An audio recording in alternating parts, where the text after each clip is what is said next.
Hello, everyone. Good evening, and welcome to Unacademy IAS English. Welcome to this special session where we are going to discuss all the important various places in news across the globe, which have been relevant for the examination for the past year and a half. Now, for your prelims, it is not always necessary that exact 12 months of current affairs or 12 months of places in news shall be asked. So, in this session, we shall be covering a detailed aspect of places in news from January 2024 all the way till the recent month. Now, just a couple of minutes where I will help you understand how this session will be important for your examination. When we talk about places in news, you see, questions regarding these places in news, they can be associated with diversity, they can be associated with protected areas, they can be associated with Ramsar sites, they can be associated with various other countries across the globe as well, which have remained in news. So, for your ease and for your ease of revision as well as completion of syllabus, what we have done is we have divided this session into three parts. First part, where we have covered all the important Ramsar sites. You can take a look at the video which is already present on the channel. So, all the important Ramsar sites across the country, that is also relevant for the examination. So, you can take a look at this. Then comes today's session. Now, today's session, what we will do is we are going to cover all the areas which have been in news across the globe. Country in news, any state in news, any particular, let's suppose, volcanic peak in news, any particular river in news. That is something that we are going to cover today. Then will come the third stage. And there we are going to cover the places in news relevant for India. Okay. So today, we are going to cover all the various different places in news across the world, right? That is going to be our focus today. And one by one, we are going to take and cover a comprehensive aspect and in a manner where you shall be able to retain. And wherever possible, we shall be taking up certain questions, multiple choice questions, sample questions as well, where I expect you to be able to solve in the session itself so that after the session, you are not left with a baggage of PDF and the PDF to ratify at the end and before the exam itself. Now, without further ado, let us initiate the discussion with the first place in news and the first country in news, that is the region of Cabo Verde. Now, Cabo Verde is a region in the western part of Africa. Now, that has been gaining news for the past year and a half almost multiple times owing to different reasons, but mostly associated with the impact of climate. Now, there are various estimates that have indicated, for example, you can see the news headlines where Cabo Verde needs to invest $140 million annually in order to address the climate challenges. Otherwise, many of the small islands of this country have the danger where they can be submerged under the Atlantic Ocean. So, for us, it is important to know where this Cabo Verde is and also the concept associated with a cape, because this is also associated with a cape. So here, Cabo Verde is situated, first of all, in the region to the western part of Africa. That is where it is situated. It is a group of islands, right? Like an archipelago. So, first question, which ocean is it present in? It is present in the Atlantic Ocean, right? The nearest landmass is the country of Senegal, around the region of the Dakar Peninsula. That is where in Senegal it is present. Now, when we talk about Cabo Verde in itself, now it is a country comprising of a group of islands that lie 385 miles to the west coast of Africa. Praia is the capital of this particular country. It is named for the westernmost cape of Africa, that is Cape Verde. From here, the name Cabo Verde has been taken. In many of the places, you will find that the capes are also named as Cabo, particularly in the region of Africa as well as in the region of Latin America. What is a cape? We will come to it. Now, here you have various important ports, obviously, but then this is a region which attracts hordes of tourists, and that becomes its source of income. Now, think about it, a country like this needing to spend almost around $140 million annually. That is a tough task. And that is where climate action becomes very important. Now, after this, coming to the concept of a cape. You would have come across this term even when you read history or whenever you read geography. That Cape of Good Hope, Cape Canaveral, when you talk about, let's suppose, the satellite launches and the space launches which happen in US, you come across Cape Canaveral, then Cape Hatteras, Cape Cod, all these different capes that you come across. What is exactly known as a cape, right? So here, capes are a land feature slightly like this, protruded, extended into the body of water. It is surrounded by water on three sides, but it is not a peninsula in general because peninsula has to be slightly broader and slightly larger. Cape is a very small extension that you see. What I was telling you about the region of the Cape Verde, there also around Senegal, you have the slight protrusion. Now, what you see here in the image is the Cape of Good. So, capes are land features that extend into the body of water like a river, lake, or an ocean. It can be present anywhere. They are often formed by erosion, right? Erosion by water bodies. Glacial activity also ends up eroding the surrounding areas, or the movement of the ocean currents, which eventually carries out the process of erosion. Now, for your examination, particularly in the prelims, you can be asked questions regarding various different capes. What are the important capes across the world? While you take a look at all the various capes in the world, there are multiple different capes, but you are not expected to rectify and learn all of them. Just few important ones out of them. So, Cape Hatteras, that is in the northeastern part of US. That is in the state of North Carolina, northeastern part of US, or the northeastern part of even North America, you can consider. Why is Cape Hatteras important? Cape Hatteras becomes important because it is this region where you will find that the warm water of the Gulf Stream starts to intermingle with some extent of the cold water of the Lewin current. The Lewin cold water current, which comes from the northern portion of the Atlantic, that starts swirling and that starts forming these hot pools and the cold circulation as it meets with the Gulf Stream. And thereby, this region becomes the area from where the climatic condition of northeastern part of North America gets in. This is the region where oftentimes you will find frontal development and frontal cyclones to also germinate and to be born. So that is why Cape Hatteras becomes important. Historically, this was relevant as this became one of the first touching points of the ships sailing to the region of the US. So that is Cape Hatteras present in the northern part. Then comes Cape Cod in Massachusetts. Then Cape Canaveral in Florida. It is present in the southern part of US. So when you talk about, let's suppose, Cape Canaveral. Now here, this is the extension in the region of Florida, where you will find that all the various different space missions, space shuttles that are launched by the US, now they are launched from Cape Canaveral. So that is why it is always something that you will read in news. Whenever NASA launches or SpaceX launches, they are in news. Cape Canaveral, if you read the headlines carefully, is also in news. So Cape Canaveral, southern part of US, Cape Hatteras, northern part of eastern US. Then in California, on the western part of North America, you have the Cape Mendocino. Now, this is important again for navigational purposes, not very important in terms of oceanic circulations or other matters thereby. Cape Lewin, that is present in the region of basically Australia. Now, by the way, a correction. When I say Cape Hatteras, and there I mentioned about Gulf Stream and the Labrador current. It is not the Lewin current, it is the cold Labrador current coming from the region of Labrador Sea.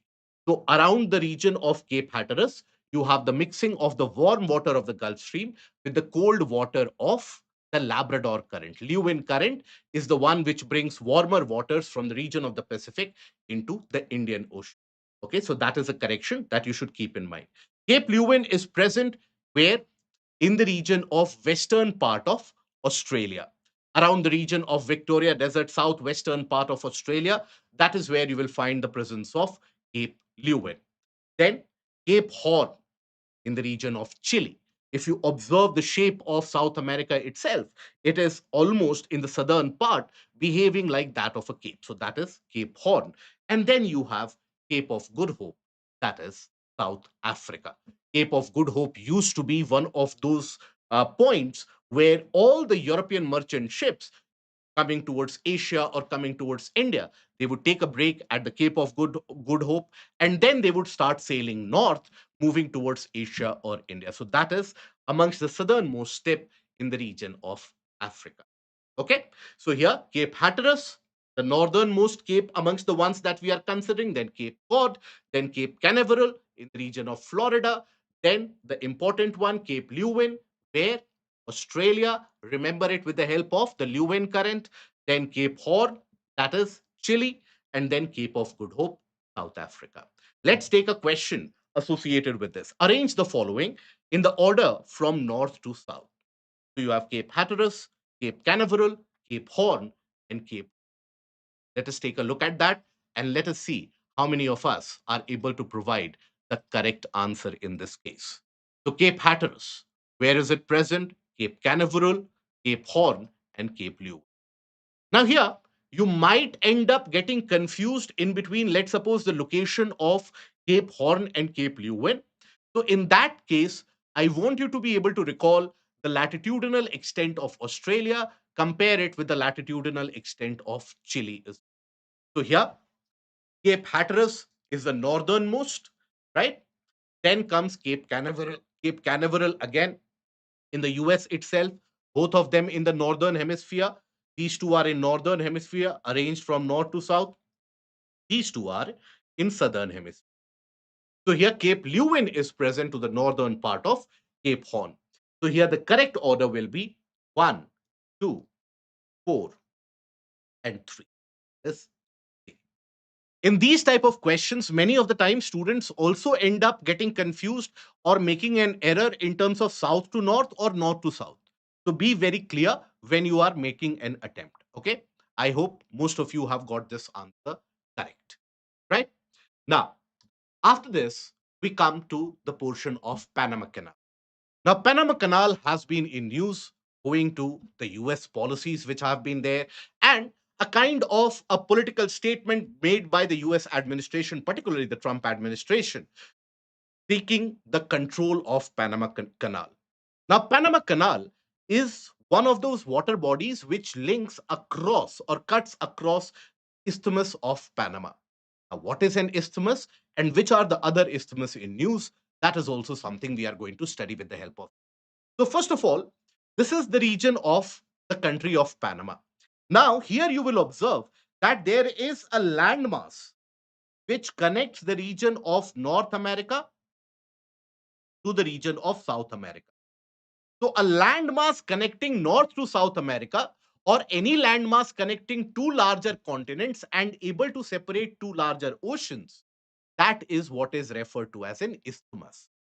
I will repeat, any landmass connecting two larger continents or two larger land masses, any two larger land masses, that becomes an isthmus. Any water body connecting two large other water bodies, that becomes a strait. Okay, isthmus and straits have been asked in UPSC mains examination for the previous 2 years, both in geography optional as well as the GS. So that means it becomes automatically one of the questions of choice for UPSC in the prelims examination. So be very careful. There are various different isthmuses across the world. We will take a look into that. It has been asked in the prelims earlier as well.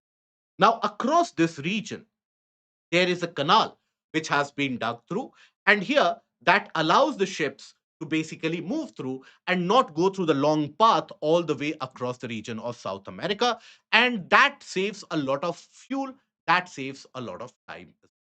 It is about this control of Panama Canal where the US administration has been quite belligerent over the past few months now. Now here, Panama Canal is a lock type canal. What is a lock type canal? See, understand this for those of us who are not aware about it. Understand this. Let's suppose there is a water body in this particular region, and there is a water body here. Okay. Now, One way can be that let's suppose I have dug a canal like this and I have filled it with water. So this canal, easily the vessels can move through from one water body to another. That is a normal type of canal that you observe mostly for irrigational purposes, for let's suppose the navigational purposes in inland navigation, etc. But that is not a lock type canal. In the case of a lock type canal, what is observed is the case that let's suppose if I have a water body on one side, right, and I have a water body on the other side, I have land area in between. Now, obviously, I won't be able to hold the level of water. And it can also be possible that the level of water on one side is different as compared to the level of water on the other side. There can be a ever so slight a difference.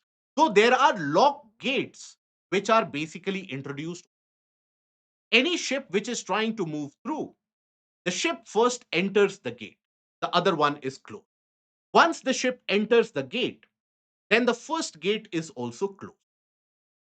And after this is filled up with water as much as the water is level is on the other side of the canal. And then the ships are able to move. So there, the gate and the locking system is from where the name is ascribed. That is the lock type canal.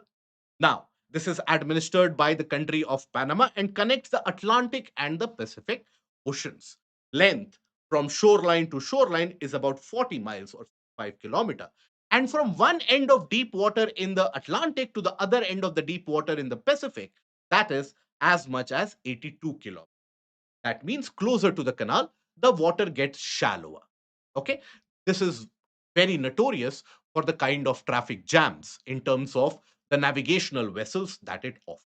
Now, here is a chart for those of you interested in knowing the background of the Panama Canal. One important aspect again for your prelims. In the case of Panama Canal, UPSC might not ask you when was it created, who was the one who thought about the Panama Canal, what are the various different ships going through the Panama Canal, etc. They might not ask you this because that is simply irrelevant information. What is important is Panama Canal is used for trade, right? So, which are the major countries which use the Panama Canal to the most? So, that becomes important, right? So, here, the two major important countries are US and China. China is also amongst the major users of the Panama Canal. So that is also one of the reasons why US is basically extolling the government of Panama and basically exerting pressure on them to give a greater control, because China's trade volume through the region has been rising, offering a lot of blockages and, in a way, traffic jams for the US vessels, delaying the US logistics and thereby increasing the cost of logistics for the US goods. And that is something which makes the US goods costlier and not favorable for import in various other areas. So, that is one of the reasons behind the entire geopolitics of it. Okay. So, here again, if you take a look at the background, so this was something whose construction or which construction began around 1880s. And basically, if you observe, around 1913 is when the waters finally from the Atlantic and the Pacific, they ended up.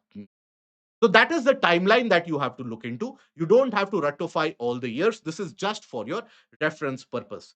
And this is the navigational part. Okay. So you have the important Gatun Lake, which is in between the region of the entirety of Panama Canal. So Gatun Lake has also been in news owing to the various grounding of the ships which keep on happening due to the shallow waters which are present there. So Atlantic, right? Then you have the Gatun, and then you have the Pacific Ocean near the Bay of Panama. Okay, so please keep in mind where is Gatun Lake. Okay, now after this, what is an isthmus? We have talked about isthmus is a land area which joins other important or other two larger land areas. Now, one of the other isthmus which has been in news by, and there have been various different protests and cases filed by the environmental activists, is the isthmus in Mexico. And that is the isthmus of Tehuantepec. Now, Tehuantepec, if you observe here, now here, this is basically the isthmus. Why is it referred to as an isthmus? Because if you observe the land area prior to it is broader. If you observe the land area after this is again broader.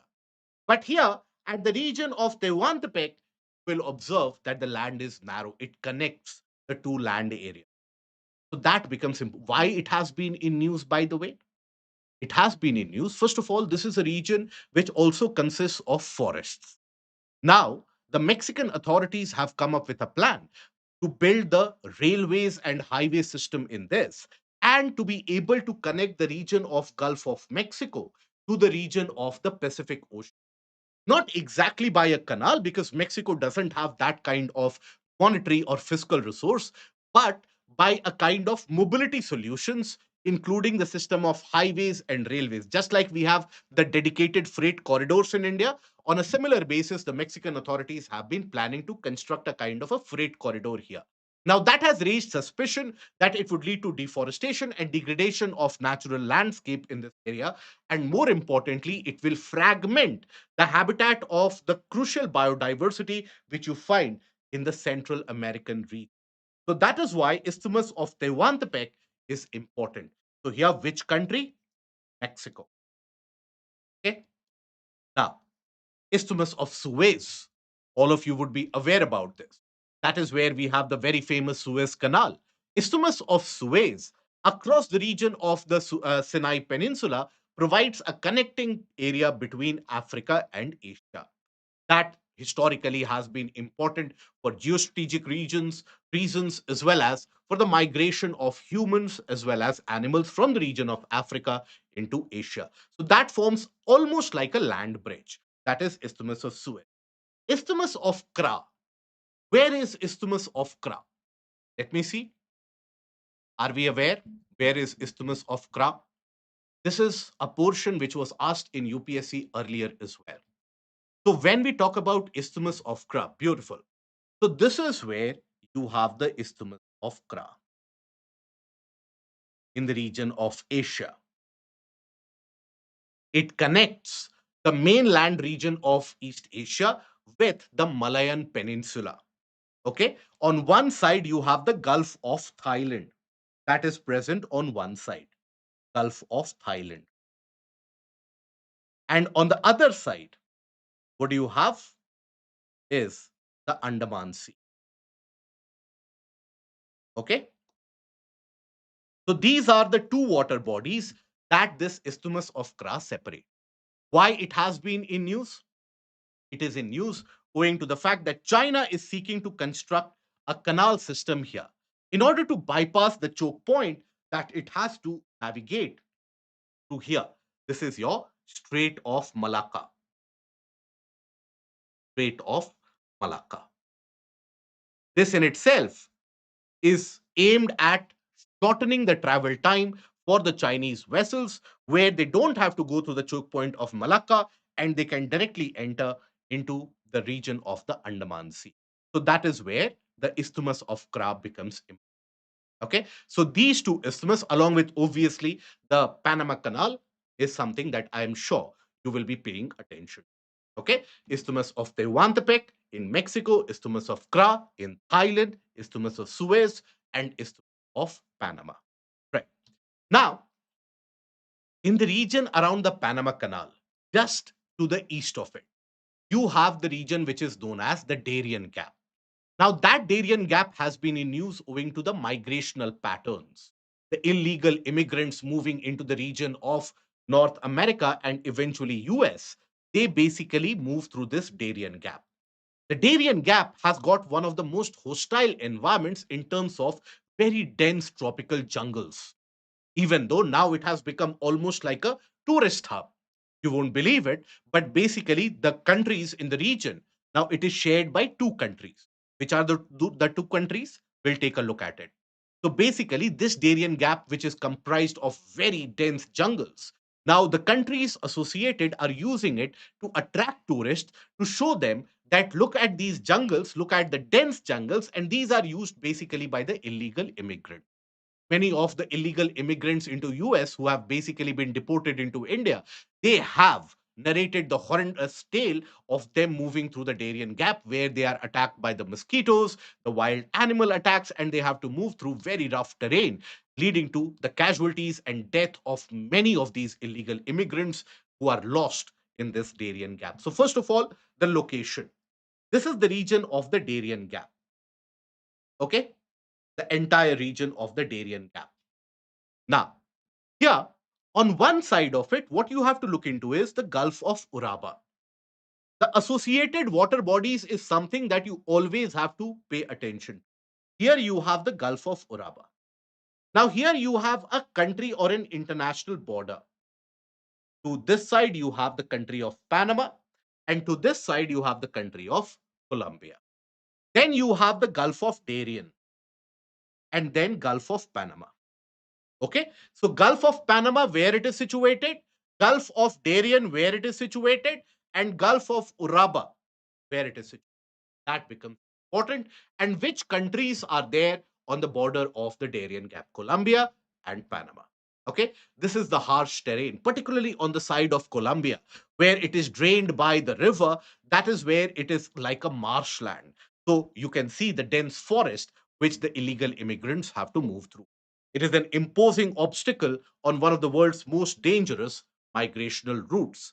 Remote roadless crossing on the border between Colombia and Panama consists of more than 60 miles of rainforest, deep mountains, and vast swamps. Right? So they cover the path connecting Central and South America. Now, here, basically, the geography is highly diverse. On the Colombian side, you will find that there is a large river delta of the river Atrato, and that forms the marshlands and that forms the very dense. So the river Atrato, then the water bodies around it. Again, a quick revision. Which are the water bodies? Gulf of Darien and Gulf of Panama is easy to recall. It is the Gulf of Uraba that you will keep on forgetting. So Gulf of Uraba is the one present in the region around Colombia. It is not associated with Panama. It is associated with Colombia.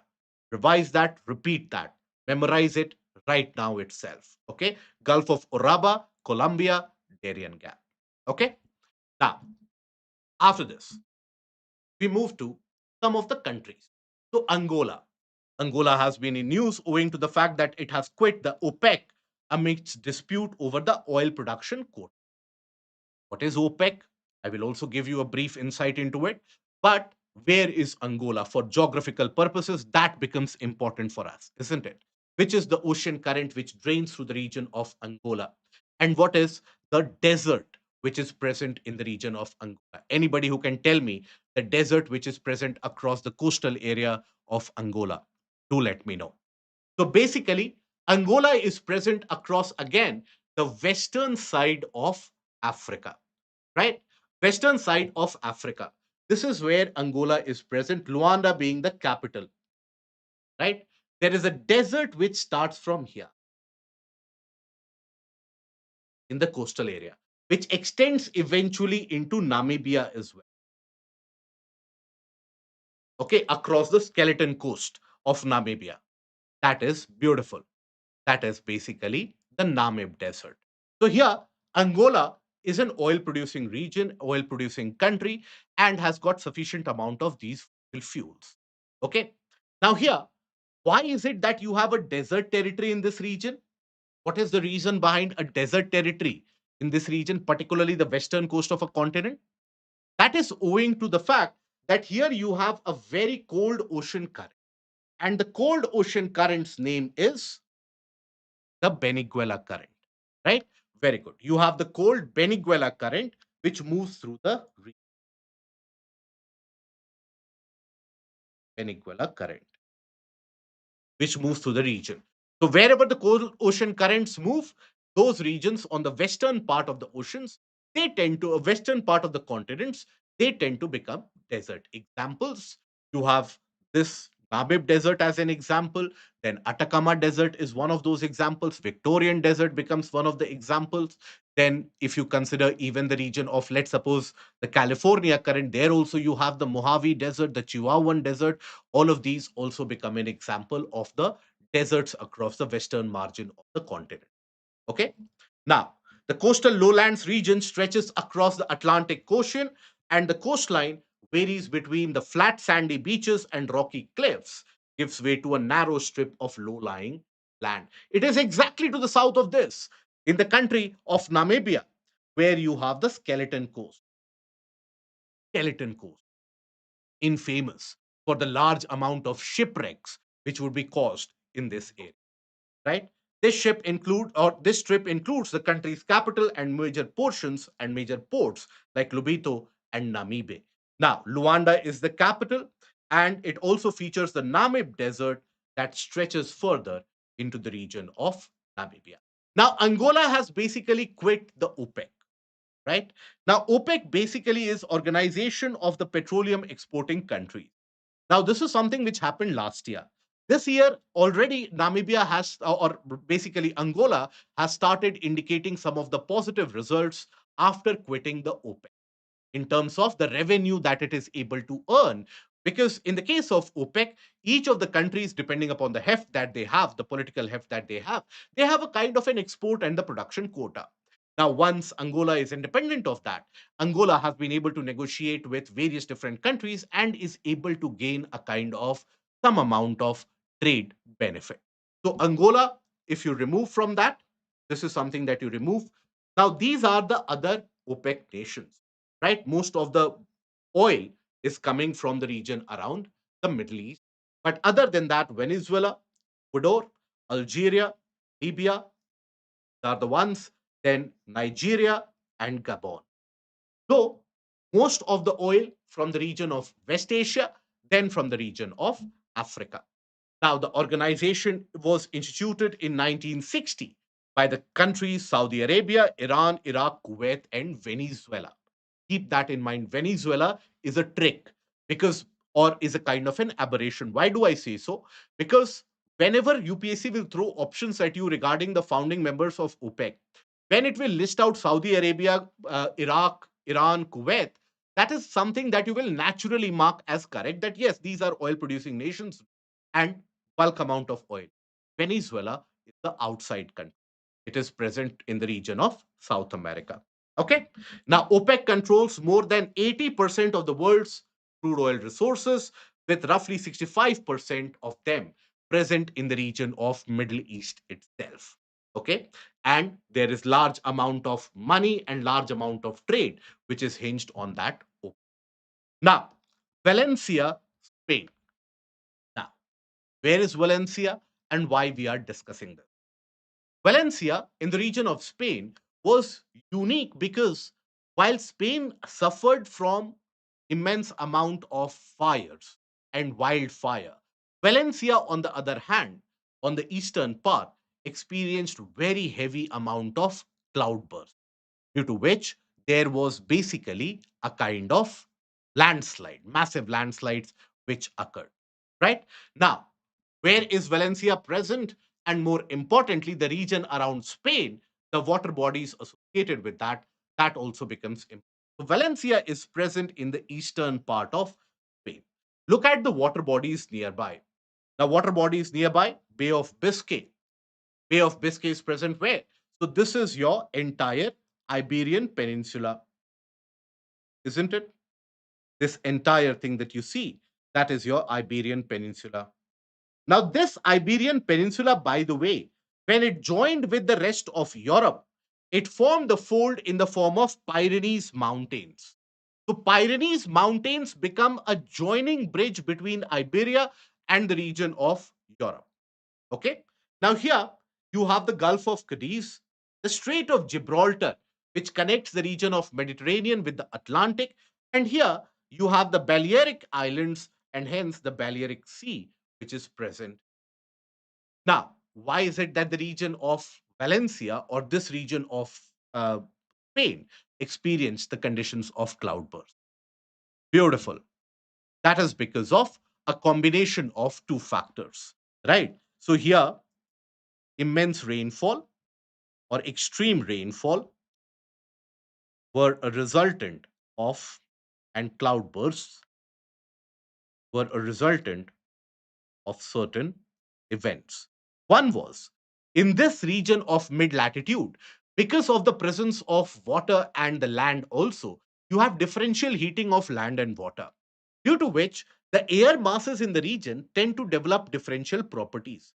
The land becomes cold or hot, and the water remains warm or cold accordingly. So there's a difference. As a consequence, there's a development of a front. Okay? Now, development of a front.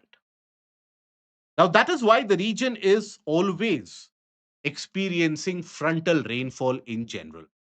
But this frontal rainfall, when it basically, and the entire frontal low pressure, because whenever you have a front, eventually it can lead to a substantial low pressure, causing temperate cyclones also in certain cases.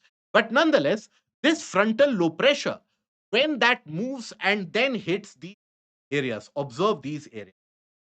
These are the mountainous regions. As it hits the mountainous regions, there is a combination of orographic rainfall, orographic plus frontal rainfall. Okay. And that is something which caused very heavy rainfall. And that is when almost all the moisture carried in the clouds, that is almost drained. And that is, in a way, think about it like a suction pump. All of that comes on the ground surface. And eventually that leads to mass movements, landslides, and a lot of devastation. The other. Okay. Now, on the western side, though, western side of Spain, the conditions are still drier, if you think about it. Right here, not western side of Spain itself, but even across the Iberian region, it starts to get drier. Why? Again, because of the influence of a cold ocean current. To the southern part of Iberia, that is where you have the germination of the cold Canary current. So that cold Canary current ensures that you have drier condition. As you move to the northern part, here the influence of the westerlies take over. And that is when the West Marine type climate, that is what is also known as the British type of climate, that becomes very predominant, and the regions experience quite a frequent amount of rainfall. Okay, the question: arrange the following water bodies from north to south: Bay of Biscay, Balearic Sea, Strait of Gibraltar, and the Gulf of Cadiz. Simple. Remember where Bay of Biscay is present. Bay of Biscay is the northernmost, isn't it? Balearic Sea is present on the eastern side across the region of Balearic Islands. Strait of Gibraltar will be the southernmost, because to the south of Strait of Gibraltar, no water body, land area, Africa starts. Okay, so if you have to arrange them from north to south, three will be the southernmost, one will be the northernmost. If you take a look at this, only one option fulfills that kind of criteria or condition. So the option is C. Okay, so many of the times, while you are not even sure about the intervening regions, look at the northernmost and the southernmost. That should also help you reach the answer successfully. Now, Baltic Sea. Baltic Sea has been in news owing to the conflict growing around the region of Russia and the areas around Baltic Sea. You had the Nord Stream, which was very much in news throughout last year and the year prior to that as well. So while I will mention Nord Stream also, but I want you to understand which are the other water bodies associated with the Baltic Sea and which are the countries which are known as the Baltic countries. So Baltic countries are three. Three nations are known as the Baltic nations, right? Which are those? Take a look at it. But first of all, where is it present? So basically, this is where Baltic Sea, northern part of Europe, right? Very good, beautiful. So the three Baltic nations are Estonia, Latvia, and Lithuania, right? North to south. These are basically the three countries which are known as the Baltic nation, the Baltic countries. Okay. Now here you have the Gulf of Bothnia, right? This is the region of the Gulf of Bothnia. Now, Here you will also observe some extensions like this. Observe this. Observe this. These are also water bodies with different names. Many of the times we pay attention to the Baltic Sea. We don't pay attention to these water bodies. These have also been in. Which are these? Very good, Sayed. So this is Gulf of Riga, named after the capital city, Gulf of Riga. I will show you a separate map of that as well. And then this is the region of Gulf of Finland. Okay. So basically, these are the two extensions, Gulf of Finland and Gulf of Riga. The Nord Stream, the Nord Stream pipeline for energy security in the region of Germany, that moved through the region of Gulf of Finland. Okay. So that is why Gulf of Finland basically keeps on remaining in. Now, Baltic Sea, one of the youngest seas on our planet, has been created very recently, around 10,000 to 15,000 years ago, as a result of the glacial action. The glacial retreat, which has happened in this area, has not only created multiple fjords that you observe across the coast of Norway, but also you observe these kind of water bodies. So, this is the glacial retreat creating that erosional or erosional landform and feature. Now, here it has a coastline of approximately 8,000 kilometers, shared by which countries? Sweden, Poland, Lithuania, Latvia, Finland, Estonia, Germany, Denmark, and Russia. So, other than uh, the three Baltic nations, Sweden, Poland, Finland, Germany, Denmark, and Russia. This becomes important for the prelims. Okay, connected to the Atlantic Ocean through the Danish Straits. Okay, so Sweden, Finland, then you have Russia, then you have Poland, and then you have, right? Those are the countries other than the Baltic nation. Three major Gulf of Bothnia to the north, Gulf of Bothnia here, Gulf of Finland to the east, and Gulf of Riga slightly to the south of this. This is the Gulf of Riga, named after the capital city of Latvia, that is Riga. So that is the Gulf of Riga. Okay, I hope this is clear and this is understood. Now, the Nord Stream, which has always been in news for the past 2 to 3 years, ever since the Russia Ukraine war broke out, the Nord Stream moves through the region of the Gulf of Finland and then moves into Germany. Now, it had got two phases. The first phase was completed around 2019 itself. So, it is a stream of, or basically a connectivity through pipelines. They are a pair of underwater natural gas pipelines running from Russia to Germany under the Baltic Sea with two parallel lines pipeline, right? Designated or basically designed to deliver the Russian gas directly to the Western Europe, bypassing the transit countries and bypassing the land routes, thereby ensuring faster delivery and cheaper price as well. Nord Stream 1 operational from 2011 itself, Nord Stream 2 completed in 2021. But then that is not important. The year is not important for you. What is important is where the Nord Stream pipelines lie, through which water bodies through the do the Nord Stream pipelines move, through the Gulf of Finland and the Baltic Sea. Okay. Now the Barents Sea. Barents Sea had been in news owing to the fact that the melting of the Arctic ice in the region had an influence, and there were research papers which indicated of the influence of that on the Indian monsoon.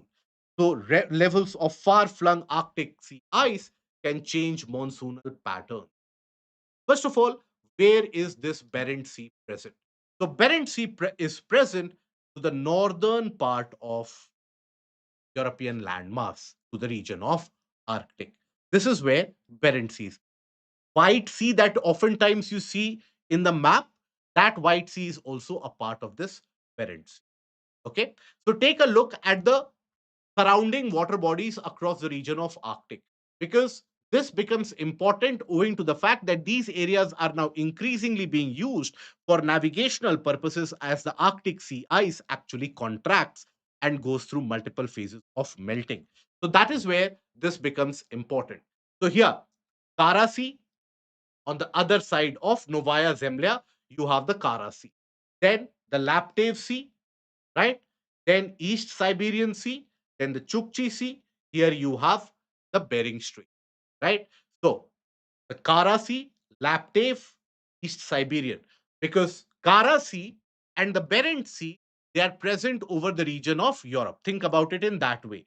If you think about the world map, Kara Sea and the Bering Sea present over the region of Europe.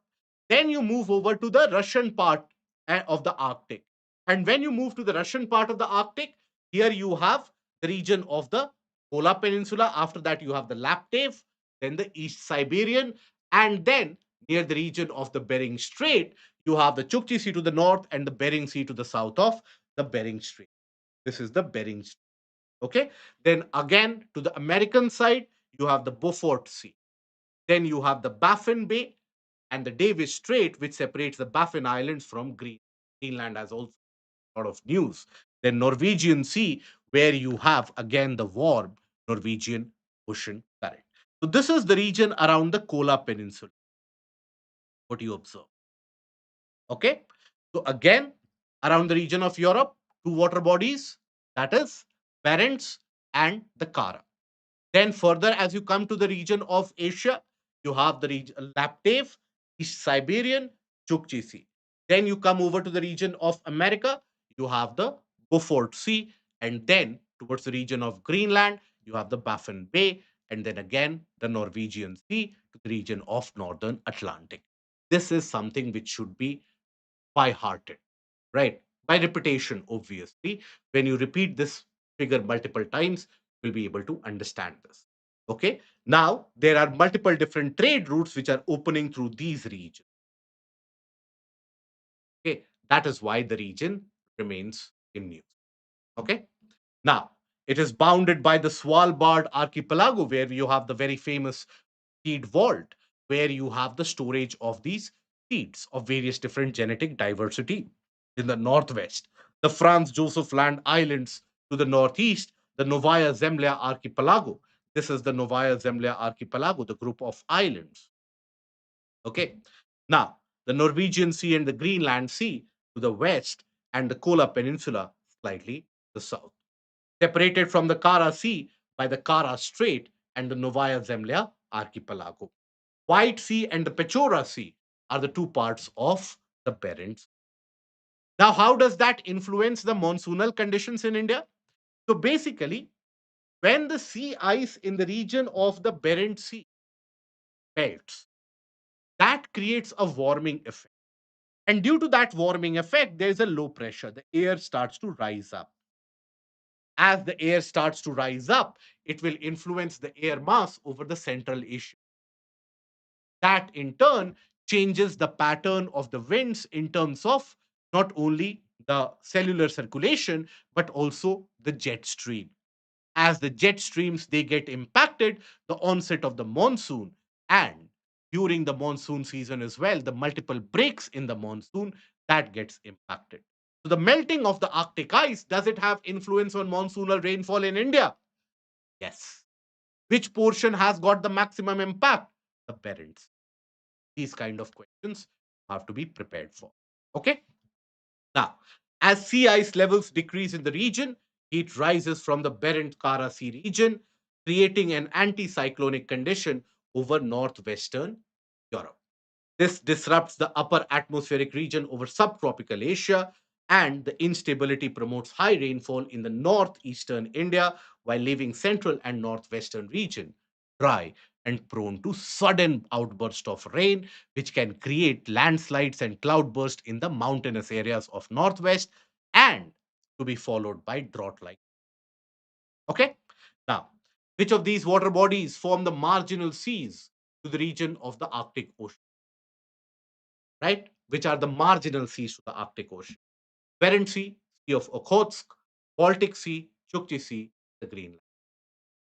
something which is very important. I hope that by this repetition, we now remember from the region of Bering Sea to the region of the Kara Sea to the region of the Laptev Sea to the region of East Siberian, Chukchi Sea, then Beaufort Sea, Baffin Bay, then after that, Norwegian Sea and the Greenland Sea, right?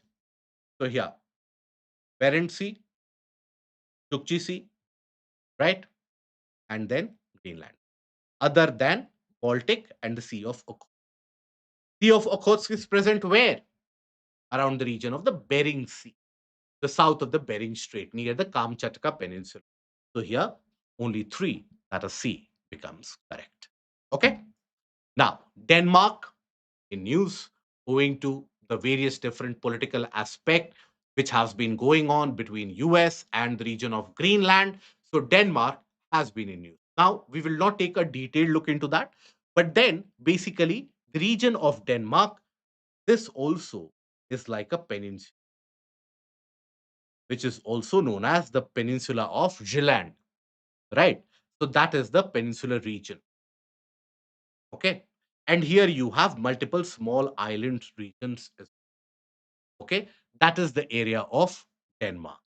Now, basically, if you take a look at the Denmark, so Jutland, projection of the northern Europe forming the continental portion of Denmark. That is a kind of a projection, if you will. Peninsula is bounded to the west and the north by the North Sea, and here you will observe in this region, in this area, the Skagerrak, and to the east by the Kattegat and the Little Belt. These are the small water bodies, not very important. Skagerrak is still a larger water body to the east. Okay. Now, the Denmark Strait basically is also relevant because it separates the region of Greenland with Iceland. So that is where the name Denmark Strait has been given, because obviously Greenland is under the Danish influence. Now, why was Denmark Strait in news? Obviously, navigational purposes are also there. But this is the region where the deepest waterfall, submarine waterfall, had been discovered. Hence, that world's largest waterfall in terms of its height.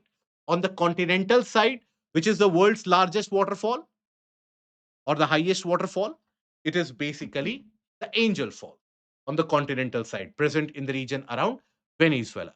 But when we talk about the absolute greatest height in which the water tends to fall, that is where you have the region around the Denmark Strait.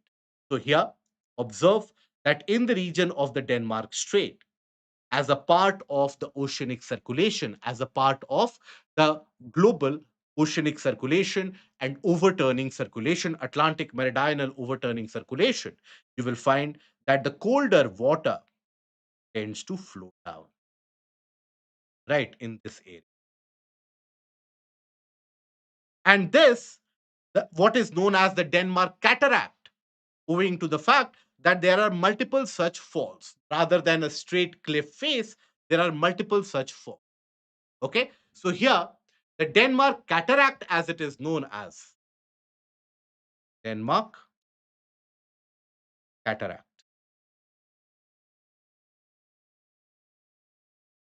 Okay, so here the flow is massive.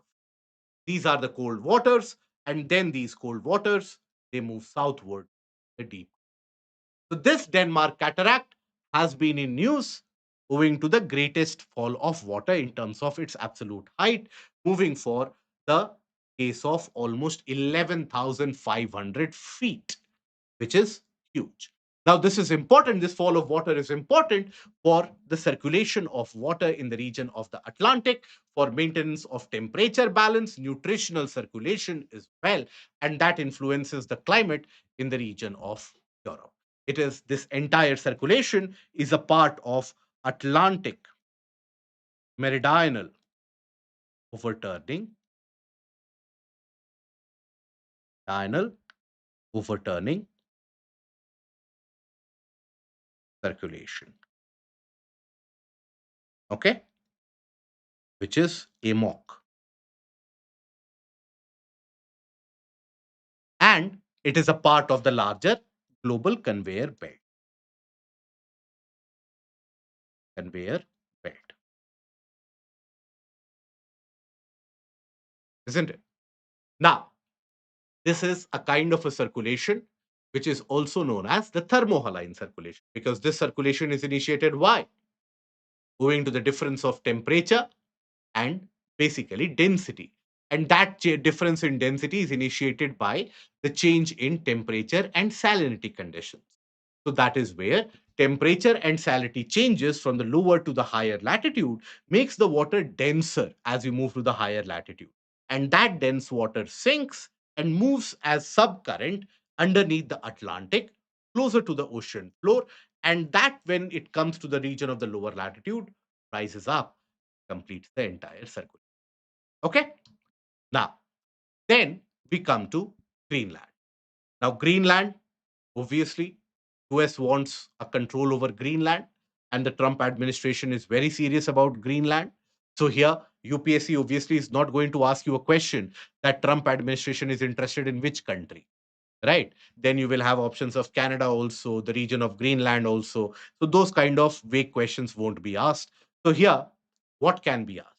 So basically, the region around Greenland, the water body around the region of Greenland, and Greenland is under which or is controlled by Denmark. That is something which can be asked here, right? So here, as we have seen earlier as well, on this side, you have the Baffin Islands, right? To the side of Canada. That is where you have the Baffin Islands. So here you have the Baffin Bay. Then you have the Davis Strait, the narrow Davis Strait.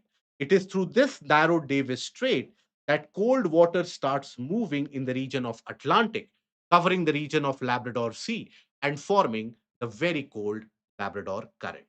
So that is present near the Labrador Sea, right? Then you have the Denmark Strait, which we have just studied. Denmark Strait separates which two regions? Greenland with Iceland. Okay. Davis Strait separates which two regions? Greenland with Canada. So this simple aspect you can always retain. Then here you have the Greenland Sea, okay, which is again a kind of a bordering area or a marginal sea to the region of the Arctic. And then the Norwegian. Okay, so the water bodies around the region of Denmark, that is something which you should be aware of. And then after that, the written text around Greenland. So, world's largest island, Greenland, which is the second largest island across the world. If you think about it, let me know in the comment section. We'll cover that in the later portion of the video. But then, if you are aware, do let me know. Without obviously the help of the Google Baba. Now, home to a smaller population, has its own extensive local government, but a part of the realm of Denmark. Okay. Now, thereby, Greenland was a Danish colony all the way till 1953. After that, it was redefined as the District of Denmark. In addition to its own local government, has two representatives of the Danish Parliament in its own legislature. Right now, Nicaragua, again a region which has been in news owing to the migrational pattern. So Nicaragua has also been. So here, where is Nicaragua? Again in the region of the Central Americas. So this is the region of Nicaragua. Okay. Caribbean Sea on one side, Pacific Ocean. So these are the surrounding water bodies for Nicaragua. Now here, western half of Nicaragua, made up of valleys separated by rugged mountains which have volcanic origin. The entire western part of North America has got a volcanic origin, including the Rockies, some part of Cascades, but also the Sierra Madre, the Mexican Plateau. All of them, they have had a volcano, right? The west and south of the central mountains lie a string of 40 volcanoes, some of which are still active. Okay, they are surrounded by low plains extending from the Gulf of Fonseca, the Bay of Salinas, right? From here, the Bay of Salinas. So these are the two water bodies. Okay, Saudi Arabia, news for various different reasons. Important for you to understand the various different areas around Saudi Arabia and also the physical features associated with. Saudi Arabia has got a desert in terms of sand, the amount of sand which is present per unit area, it is maximum. That is the Rub al Khali Desert. The Rub al Khali Desert is present in the region of southern part of Saudi Arabia. Okay. Now here you have the Dammam port, very important for navigational and also for the oil trade, right? Here you have basically the Gulf of or the Strait of Hormuz, which we will study next in the case of UAE as well. You have the Strait of Hormuz. Now, basically, you have the Nafud and the Dahna as the two other deserts which are present in the region of Saudi Arabia. Saudi Arabia shares its border with the narrow water body that is also known as the Gulf of Eilat or the Gulf of Aqaba. This is your Gulf of Eilat or the Gulf of Aqaba. Okay, this is your entire Sinai Peninsula. This entire region is your Sinai Peninsula. Okay, now the Red Sea lies to the region of the west, and here the Red Sea basically moves and gets narrower eventually the region of Bab al Mandeb. But then here you have Yemen and Oman, which form the southern boundary. So it is not surrounded by water body on all the sides. On two sides, it is surrounded by water body. Okay, so that is something you have to be careful of. Dammam is present the east part. Now, furthermore, if you take a look at the countries surrounding it, you have the smaller ones. Obviously, you have the UAE, Oman, Yemen, Qatar, right? Bahrain also present here, Kuwait, Iraq, Jordan, right? These are the areas which surround it, okay, in general, right? Now, UAE has been in news owing to the conflict with Iran, owing to the disputed islands. We'll take a look at that separately, but here, just focusing upon the water bodies near UAE. You see, here you have the important Hajar Mountains, which are very relevant for influencing the climatic conditions in the region of UAE. Okay. Now, this UAE basically also has been in news owing to the various trade relations, the visit, the high level visit between the ministerial levels of UAE and India. So, UAE is always something which is present in news. Now, here its location associated with the nearby regions that becomes important for your exam. Oman to the southeast, right? To the northern side, you have Qatar and Bahrain.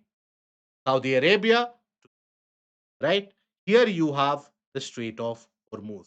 This extension that you see, this is not a cape, this is a peninsula. This extension is a peninsula. Cape is a very narrow extension. This is a broader extension, if you will observe.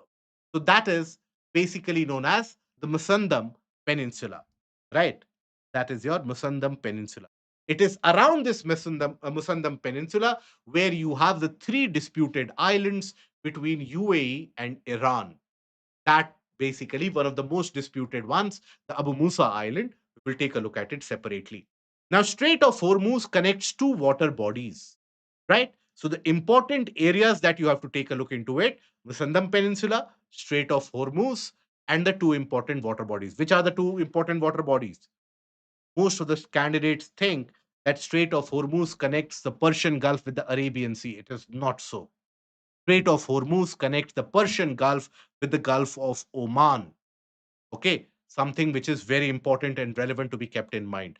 Not with Arabian Sea, but with the Gulf of Oman. So I hope the Musandam Peninsula is something which you will retain because of so much repetition, and then also the Strait of Hormuz, Persian Gulf, as well as the Gulf of. Okay. Now, Iceland. Why Iceland is in news? Continued volcanic eruptions. Very frequent volcanic eruption. Okay. Water bodies around Iceland by now you have seen. Between Iceland and Greenland, which is the water body separating Iceland and Greenland? It is basically the Denmark Strait. Okay. But other than that, so that is something you are aware of. You have the Iceland Sea, Greenland Sea, Norwegian Sea, all of them are present. Right? Now, Iceland experiences very frequent volcanic eruptions. Reason is simple. Why? It is a zone of divergence.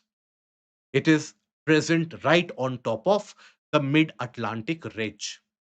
Now, this will also help you solve a kind of another MC. Islands are created by convergence of plates only. That statement can be correct or will it be incorrect? It will be incorrect because even divergence of plates can end up creating islands. Iceland is an example. Okay, across the world, you don't get many examples. Some islands across the region of Travera and Tonga, where you will get examples of some island creation, but most of the island creation across the globe, more than 95% or 98% of the island formation across the globe is due to subduction, oceanic subduction. In Iceland is an example where you have divergence. And divergence here leads to the emergence of basaltic lava that spreads. Right? So, here, which kind of eruption is very common? Fissure eruption. Example, the very famous Laki eruption. But does that mean the entire region experiences only fissure eruption? No, that is not the case. There are various different types of stratovolcanoes also which can be found here. But nonetheless, if the fissure eruption occurs, that is when there is a spread of the lava over a very large distance. Flood basalt, that those features can be found in the region of Iceland as well. Okay. Now, this region automatically is a source of which form of renewable energy? The geothermal energy, right? Geothermal energy, that when you study about geothermal energy, it utilizes the interior heat of planet Earth and thereby uses that heat to convert water to steam, and that steam will be able to run turbines and connected to generator, it will be able to produce electricity. In India, the center for geothermal energy, the centers where geothermal energy can be extracted are where the convergence and the deformations are very high in the region of Ladakh, in the region of Himachal Pradesh, right? In across the globe, one of the countries which has substantially gained multiple milestones in geothermal energy is the region of Iceland. Iceland, by the way, has also gained multiple milestones in terms of carbon sequestration, storing carbon underground. But nowadays, Norway is picking up, particularly the region of Øygarden around the region of Norway. We'll come to that. But here, this is the region of Iceland. And if I show you the map, this is the entire area of divergence. Right? Now, you also see a plate boundary here. Which kind of plate boundary is this one? Is it a convergent, a divergent? Is it a transform? What do you think? Which kind of plate boundary is this? This kind of a plate boundary that you see. This is a transform plate boundary because both of them are moving almost in a similar direction. Both of them, right? So that is why that transform boundary also gives rise to volcanic eruptions in these areas. Very famous, the La Palma eruption in the region around Canary Islands can always fit the bill. Okay, so when you take a look at one particular region, it would be absolutely childish and foolish of you to think, okay, Iceland volcanic eruption. UPSC will ask me which country experienced volcanic eruption: Iceland, India, Russia, Germany. That kind of question won't be asked. When you take a look at Iceland, why volcanic eruption occurs? Because of the divergence. Where does the divergence occur? So across the mid-Atlantic ridge, and there you have a transform boundary. So that gives rise to an associated question. Transform margins or transform faults in most of the cases are perpendicular to the zones of divergence. Okay, keep that in mind. which of the water bodies surround Iceland? Barents Sea, Iceland Sea, Atlantic Ocean, and the Norwegian. Take a look at the map. Let me know about the answer in the comment section. Okay, I hope this should not be difficult at all, right? If it is slightly difficult, again scroll back, but take a look at this particular map, right? Even if you are looking at the ocean currents for your exam, cold and warm ocean currents are also important. So that also is sufficient. Barents Sea, we have already covered. I hope you remember the entire cycle from Barents, Kara, Laptev, East Siberian, Chukchi, Beaufort, Baffin, Greenland, Norwegian. I hope you remember the marginal sea across the region of Arctic. So all the other ones, you can basically, this is the region of Svalbard, the region of Barents Sea. Okay? Which are the two water bodies or the two seas which together make up the Barents Sea, or which are the two seas which are a part of the Barents Sea? Let me see how many of us have retained something, or how many of us are looking at it like a Netflix episode. Do we know? Barents Sea has got two other associated sea. One is White Sea. Beautiful. What is the other sea? Let me know. Okay. White Sea and Pechora. Very good, Tarang. White Sea and Pechora Sea. These are the two components of the Barents Sea. Right? Kara is to the eastern part of the Barents Sea. Keep that in mind. Okay. Very good. Then Afar Triangle has been in news. Why? And where is Afar Triangle? Afar Triangle is the region where the plate dynamics and the plate movements are actually very active. So this is the region of the Afar Triangle. Okay. Now here, basically you will observe that there is a fault line moving all the way across the region of the Dead Sea, and there's a Rift Valley, the East African Rift Valley. So the East African Rift Valley, particularly around the region of the Ethiopian Craton or the Ethiopian highlands, which also have a kind of a volcanic origin existence. This is very old landmass, right? The Ethiopian highlands are one of the older landmarks in the region of Africa. Obviously, you have much older like the Kapwal Craton to the region of South Africa, etc. But these are also substantially old. Now, this separates the plates. Okay, you have the Nubian plate, that is the majority of the portion of Africa.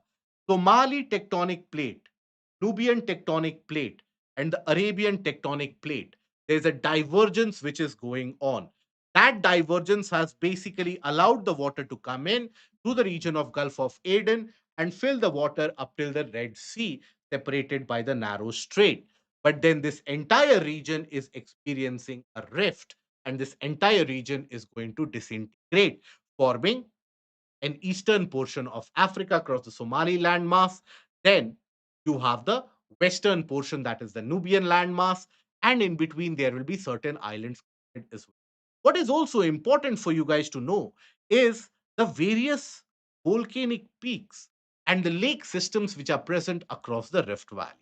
Now, this Rift Valley, an important vertex of this Rift Valley is the Afar Triangle. That is a depression area as well. Already a depression, very soon to be filled by water body. That depression is also what is referred to as the Danakil Depression. Okay, so it is located in northern Ethiopia, Djibouti, and Eritrea, the three countries where Afar Triangle is present: Ethiopia, Djibouti, and Eritrea. Danakil Depression, where you have various salt water and sulfur lakes. It is an inferno in terms of the amount of heat, drought, and volcanism. The heat from the ground also is very, very high. That is the Afar Triangle.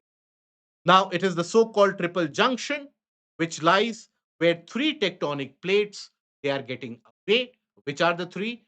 Arabian to the north, Nubian to the west, and Somali Gulf of Aden and Red Sea are the two branches across this zone of divergence. And in the entirety of the zone, there are multiple eruptions taking place. Example, Mount Fentale. Mount Fentale, basically in the region of Ethiopia, that was in news owing to massive emergence or eruption of methane, right? Large amount of methane was emitted. Now that becomes problematic in terms of the global warming because methane is a greenhouse gas having a much greater potential for warming as compared to, let's suppose, carbon dioxide as well. Now, this, when it is emitted in terms of plumes from the volcano, that becomes problematic. It is very close to the region of this rift.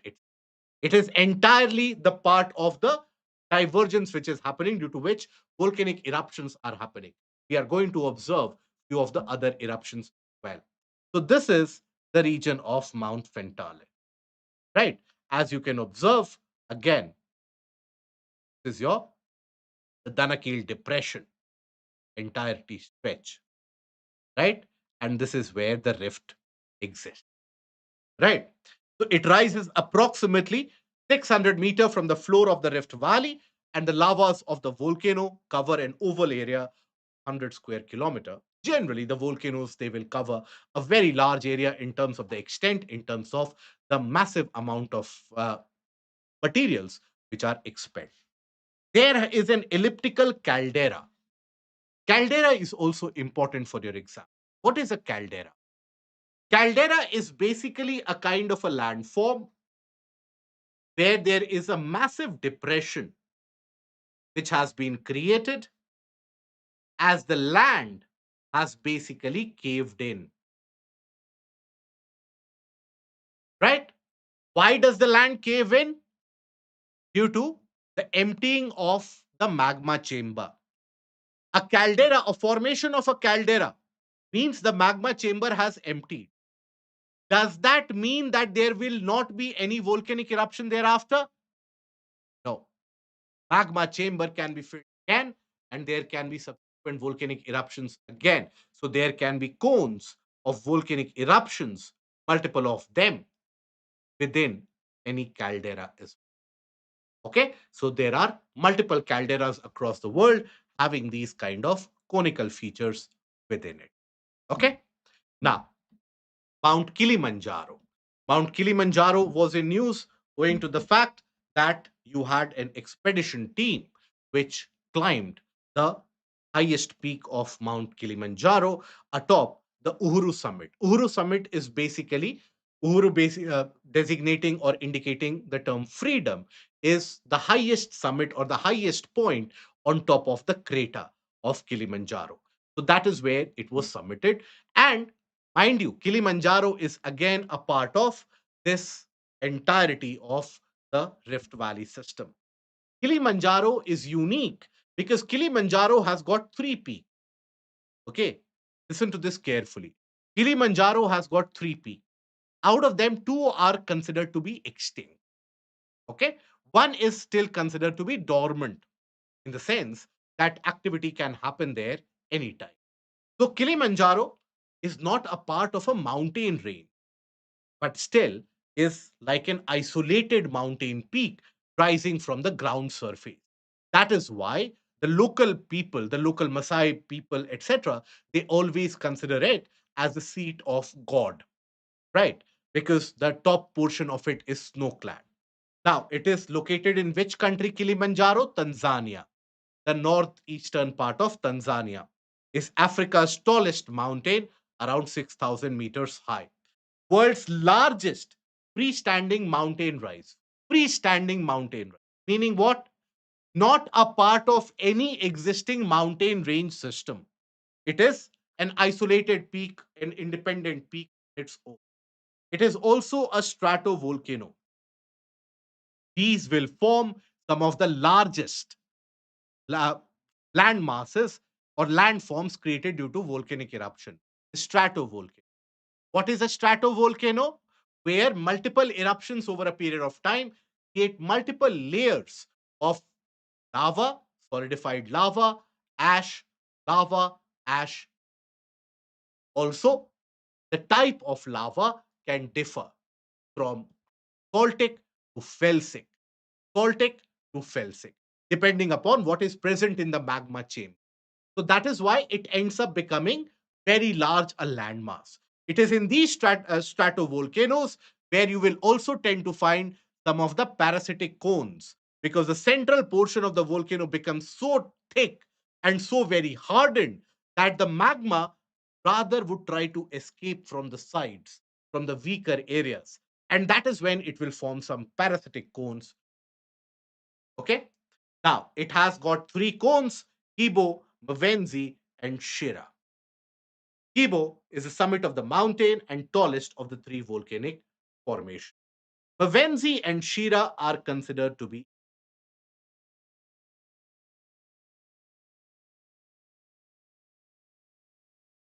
right, whereas Kibo is considered dormant and could possibly. Mind you, the last time Kibo erupted was many hundred or around 180,000 years ago, more than 1 lakh years. But then, because the rift is happening, molten materials are coming up, it can emerge. Okay, so Kibo, Mavenzi, and Shira in the region or in the peak of Kibo, the highest peak or the highest point of the top of the crater, that is known as the Uhuru Peak and the Uhuru Summit. That basically has been summited by the Indian team, and that is why it had remained. Right now, this also becomes important. This is the Rift Valley. So here you will observe the lake systems, Lake Victoria being the major ones. But other than that, Lake Turkana, Lake Tanganyika, all of them are a part of the same rift system, right? This is your Afar Triangle or the Danakil Depression, right? Now, this also gives rise to multiple different river systems in the region. These lakes are a region for or a reason for water security in the region of Africa, particularly the eastern part. Okay. Now, another volcano had been in news across the region of the African Rift, and that is Oldoinio Lengai. Now, Oldoinio Lengai is very close to the region of Kili. This is Oldoinio, right? Observe, all around it you have the rift system. Lake Victoria, Lake Tanganyika, Lake Nyasa, all of them are present. So, this is also present in the country of Tanzania. Now, why is it important? Why is this eruption important? I'm not covering all the eruptions, but this eruption is important because this is different. The sense, very good. It has got the carbonate eruption,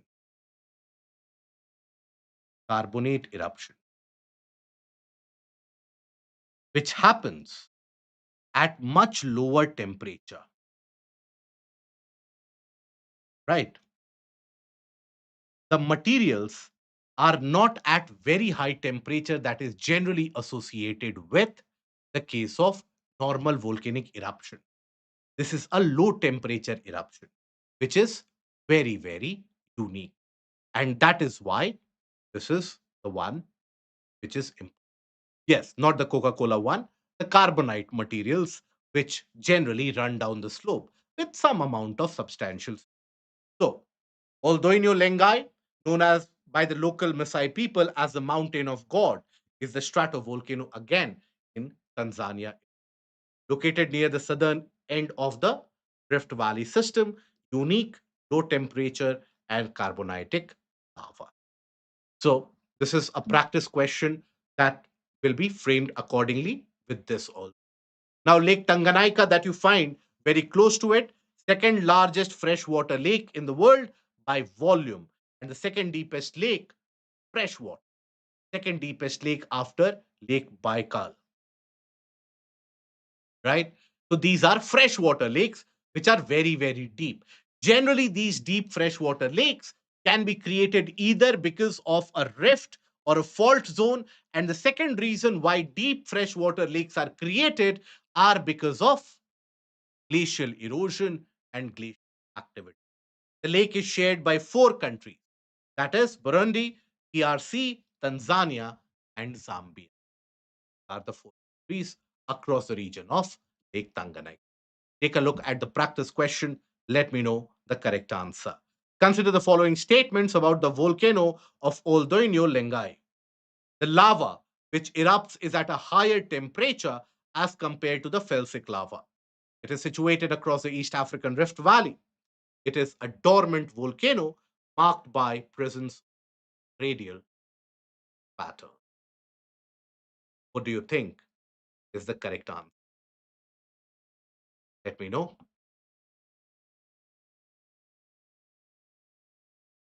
So here, will it have a radial drainage pattern? Yes. But is it dormant? So, not dormant. Lava which erupts is at a higher temperature. No. Situated across the East African Rift Valley. The answer is A. Okay? The correct answer is A. Now, Dead Sea was in news owing to the unique salt chimneys, very unique and picturesque salt chimneys which were being formed here. Now, Dead Sea, the countries sharing the boundary, mind you, the fault line, the zone of divergence between the Nubian and the Arabian plate spreads across the region of the Dead Sea region as well. Okay, so the Dead Sea is again a part of that fault line, right? Now, here, Dead Sea shares its boundary with which regions? Basically, in the region of Israel, Jordan.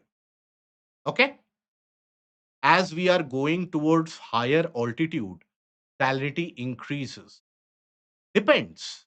If let's suppose in those higher altitude, if let's suppose you have glacial melt, then in that case salinity can decrease. But let's suppose you have a semi-arid condition, then the salinity will increase. So it depends on the microclimatic conditions as well. Many of the higher altitude region, for example, in the southern slope of Alps and southern slope of the Himalayas, they are frequented by periodic rainfall activity. So there the salinity will be lower. But if you go to the region of Ladakh, there the rainfall is very low because of the continental aspect of it. So there you will have high salinity due to high evaporation, right? On the other hand, if you go to the region of Karakoram, there in the higher altitude, you will have the presence of low salinity because of the heavy presence of the glacial action in that area. So it depends on which region you are talking about. You cannot have a generic understanding or a generic. Okay? Now, Israel, Jordan, they share the region around Dead Sea. Okay? Now, here, if you observe this, this is known for the salt chimney, the unique kind of salt chimneys which have been coming up.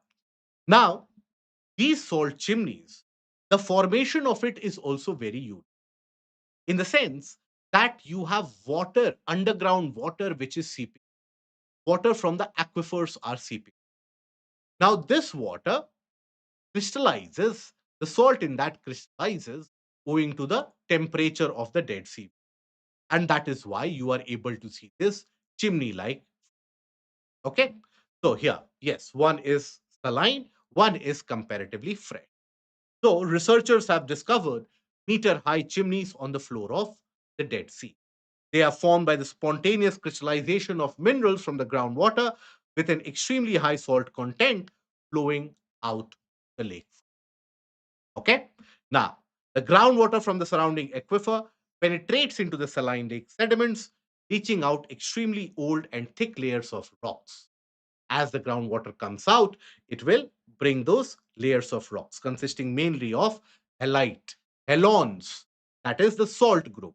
It then flows into the lake as lower temperature of the lake, the lower region, or the lower temperature of the Dead Sea in the depth, that is when the crystallization happens.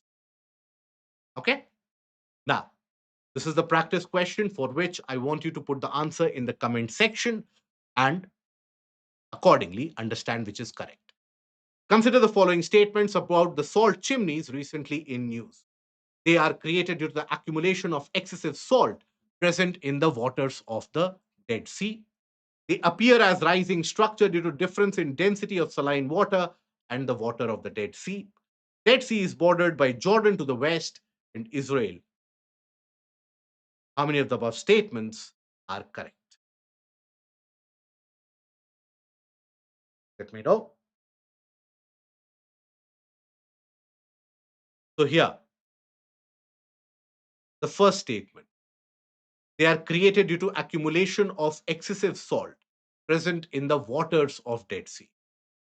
Is that correct? Is these are these chimneys created because of the excessive salt which is present in the water of Dead Sea? Or is it the case they are created as the leachate of the rocks, they rise up and they crystallize? Isn't it? So the first statement, incorrect. Okay?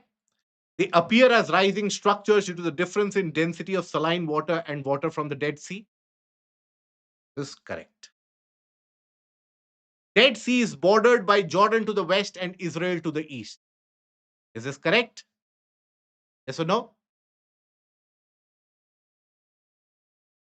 This is incorrect. Israel to the west, Jordan to the east. Correct answer is okay. Now, then Mount Erebus. Mount Erebus, again, in which region is Mount Erebus present? Which is the continent in which Mount Erebus is present? So, Mount Erebus has been in news because it is known to be releasing gold dust. That is, crystallized gold is being released. Right? Mount Erebus is present in Antarctica.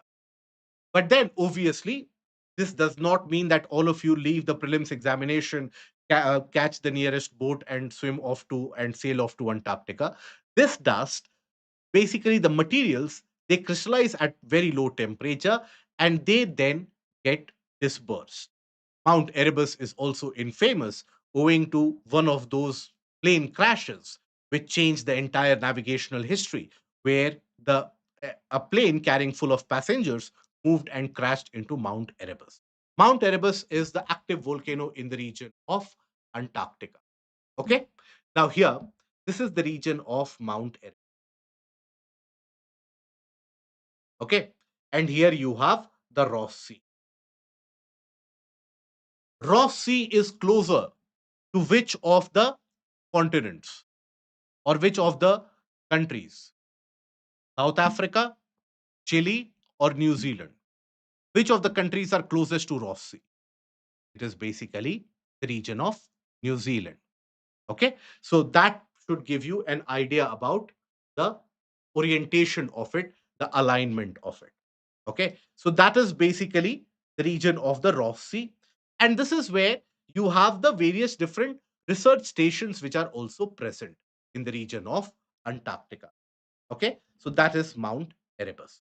Now, it is the world's southernmost active volcano located on the western half of the Ross Island off the coast of Antarctica in the Ross Sea. It is an interplate stratovolcano. Okay, it is an intraplate rather, not interplate, intraplate. That is, it does not demarcate a plate boundary. Generally, the stratovolcanoes that you will find, stratovolcanoes are present at plate boundary. But Mount Erebus is one of those which is not present at a plate boundary. It is within the plate itself. Okay. Then why does it have the eruption? So that is basically ascribable to some of the mantle plume which has been rising up in the region. Okay. It is a part of the Pacific Ring of Fire, not separate, but a part of the Pacific Ring of Fire system. Keep that in mind. Many of the times when we think of the Pacific Ring of Fire, we think of Australia, the region around South Pacific. We move around the region of West Pacific, North Pacific, East Pacific, but we don't think about Antarctica. Erebus is a part of the Ring of Fire. Excuse me. Its summit is around 3,794 meters above sea level, second tallest volcano in the region. Antarctica, one of the few volcanoes in the world that contain an active lava lake, right? Where in the crater, you have still got the presence of molten lava, right? It is alkalic in composition, which is generally the case wherever you have the Rift Valley system or the Rift volcanoes. Remember, it is in the Rift system itself where we observed the Old Doino volcano, where you had which kind of lava? You had carbonitic, again alkaline. Here also alkaline. Okay, so going ahead into the future, this can develop or this can split the region. Okay, now then in the region of Indian Ocean, the place in news was basically the ANC Mount, what is also known as Afanasi Nikitin. Now, India basically applied to the International Seabed Authority, Jamaica, in order to mine the rich amount of cobalt and other polymetallic nodules which are present in this ANC mount. Now, where is this Afanasi Nikitin Sea Mount present? So, it is present in the southern or in the rather central portion of the Indian Ocean itself. This is the Laccadive Sea, the region of Sri Lanka. This is basically the Nikitin Seamount. Okay, it is a structural feature in the central Indian basin, located 3,000 kilometer away from the Indian coastline, comprises of a main plateau rising 1,200 meters above the surrounding region. So think about it, submarine plateau. If it is small, you can refer to it like a guyat. But if it is larger, it is categorized as a submarine plateau, right? And secondary elevated seamount highs are present in the region. Rich deposits of cobalt, nickel, manganese. Now, along with the application for ANC mount, India has also applied to explore the region of the Carlsberg Ridge. Where is the Carlsberg Ridge? We'll take a look at it in the map, right? For polymetallic sulfides, where you have large smoking mounts near the hydrothermal vents, which are rich in copper, zinc, gold, and silver. So here, not only is the location important, what you can also derive out of it, if you are slightly thoughtful as a candidate, if you are slightly preemptive as a candidate, which are the minerals which are found across these sea mounts and these ocean beds. All of us know polymetallic nodules. Everyone will be able to mark polymetallic nodules. But do you think UPSC will ask you which is found in underneath and on the ocean floor? A, polymetallic nodules, B, wheat, C, rice, D, zinc. No.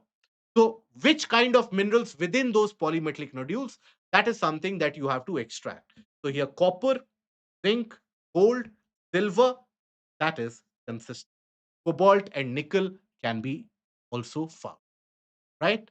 So manganese, nickel, cobalt, copper, gold, zinc, silver. Keep these in mind.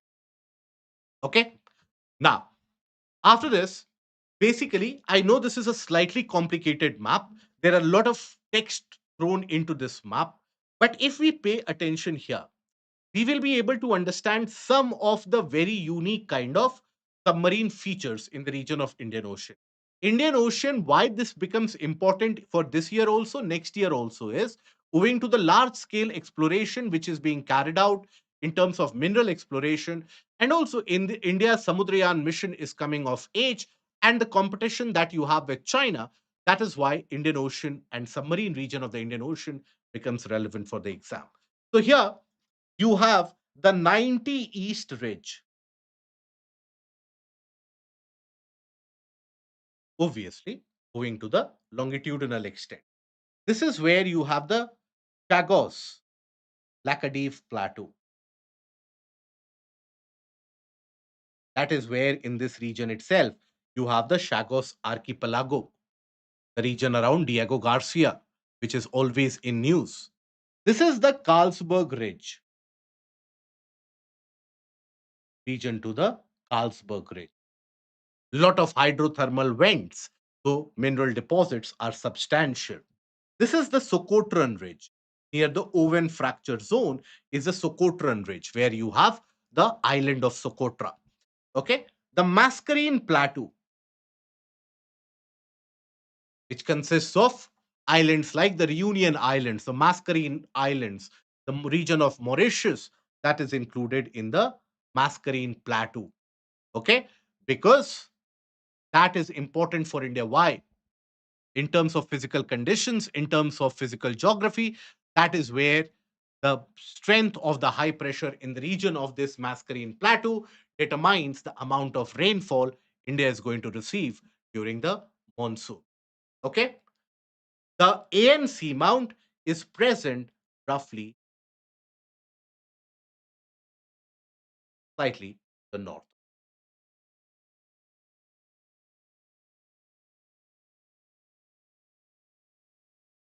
That is where the ANC Mount is.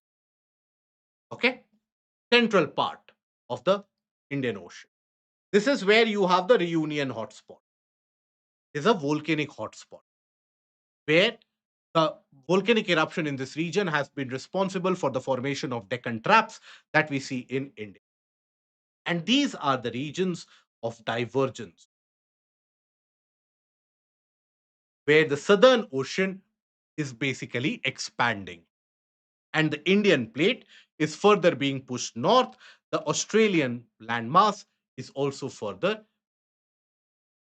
Okay. So the Carlsberg Ridge, the Cotran Ridge, right?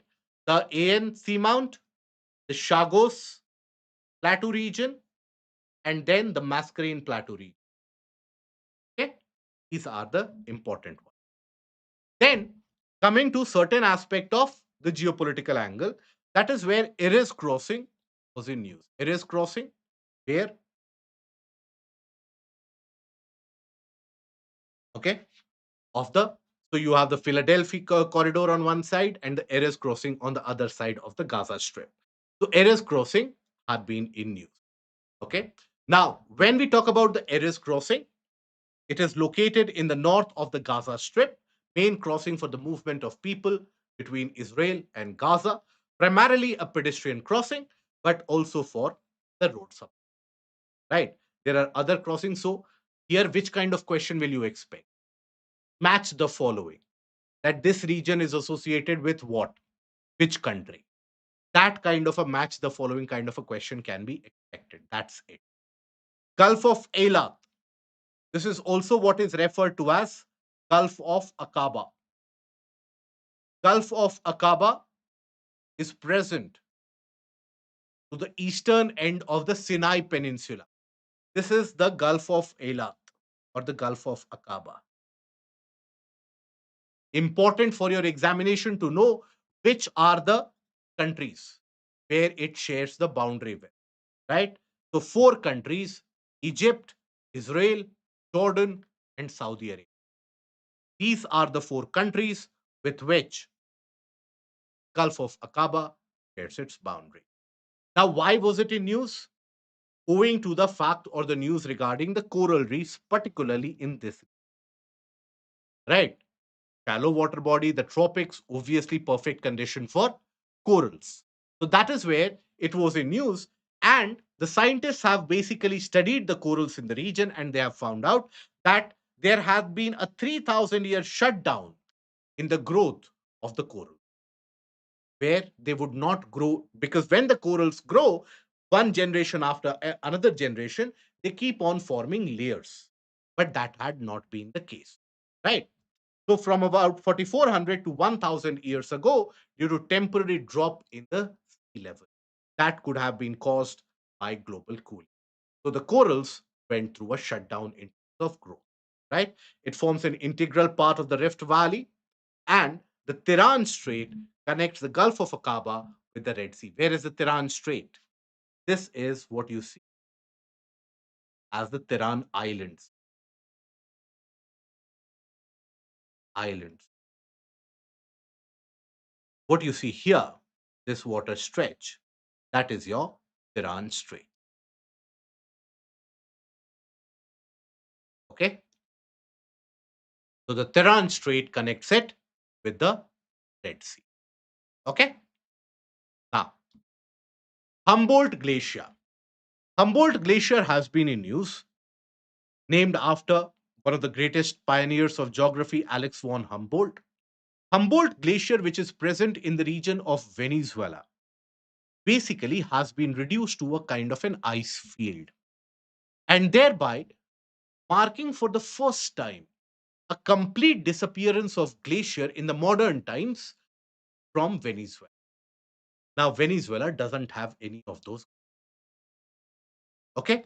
So, when we talk about Humboldt Glacier, so due to global warming, due to climate change, it has been reduced. So, this was a region which was considered to be glaciated at one point of time. That has now been reduced to a kind of an ice field, right? It was the nation's last remaining glacier, has been reclassified. So, what is an ice field? And how is it different from a glacier? So, a region when it consists of frozen or presence of ice to a small extent, ice field. A region which consists of substantial amount of ice which move through the slope under the influence of gravity, that is basically. So, that difference you have to understand. Okay. So, only the presence of ice, a simple ice field. Okay. Now, yeah, potential first in modern history for a country to lose all the glaciers. Now, Venezuela is a very interesting country in terms of the geographical characteristics which are present here. Venezuela will have the presence of fossil fuel, rich oil deposits, river valley, particularly important river draining through here is the river Orinoco, right? The largest waterfall, the tallest waterfall that you have, the Angel Falls, isn't it? The highland systems, the plateau system in the form of the Guyana highlands, that is where the Angel Falls are present. It is here. The Andes Mountains, that is where the region of the glaciers at one point of time did exist.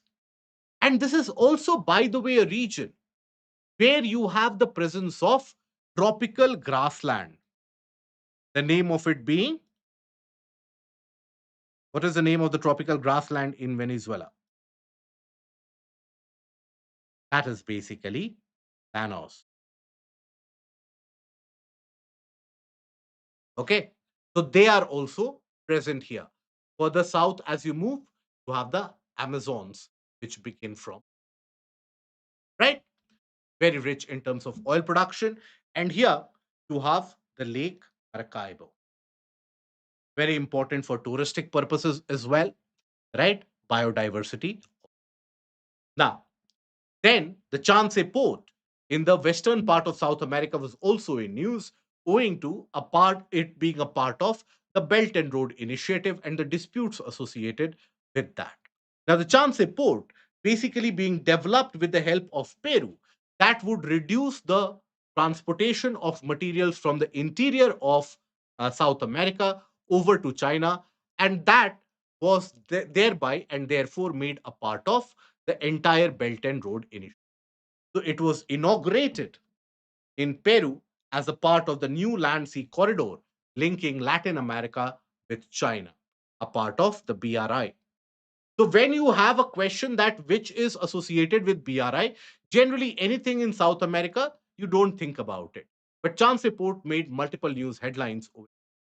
Now the port can is developed a deep water port which can basically accommodate large ships and large vessels as well, right? The largest vessels across the world, and it is expected to generate large amount of revenue for Peru. Peru can become a transshipment hub where the larger vessels from China will offload materials there, and the smaller vessels will then carry it across the Panama Canal into North America as well, and other portions of South America through the land route as well. Key exports, so other than the blueberries, the soybeans, you have lithium. That is what basically the countries will be eyeing for, right? Construction began in 2019, and the Chinese company owns 60% of the port, right? It will reduce the transportation time of goods, of materials being transported from Latin America by 10 days. Papua New Guinea was in news owing to the high level delegation visit from India as well. Papua New Guinea, here, a part of one of the larger islands in entire Indonesian and Philippine archipelago. This is the region of Papua New Guinea. Okay. Now, what is important for you here is While this region is particularly rich in the corals and the presence of the different coral reefs, water bodies surrounding it, Bismarck Sea, Solomon Sea, Arafura Sea, and further to the west that you go, you have the Timor Sea here and the Banda. So Bismarck, Arafura, and Solomon Sea. These are the water bodies surrounding Papua New Guinea. Okay.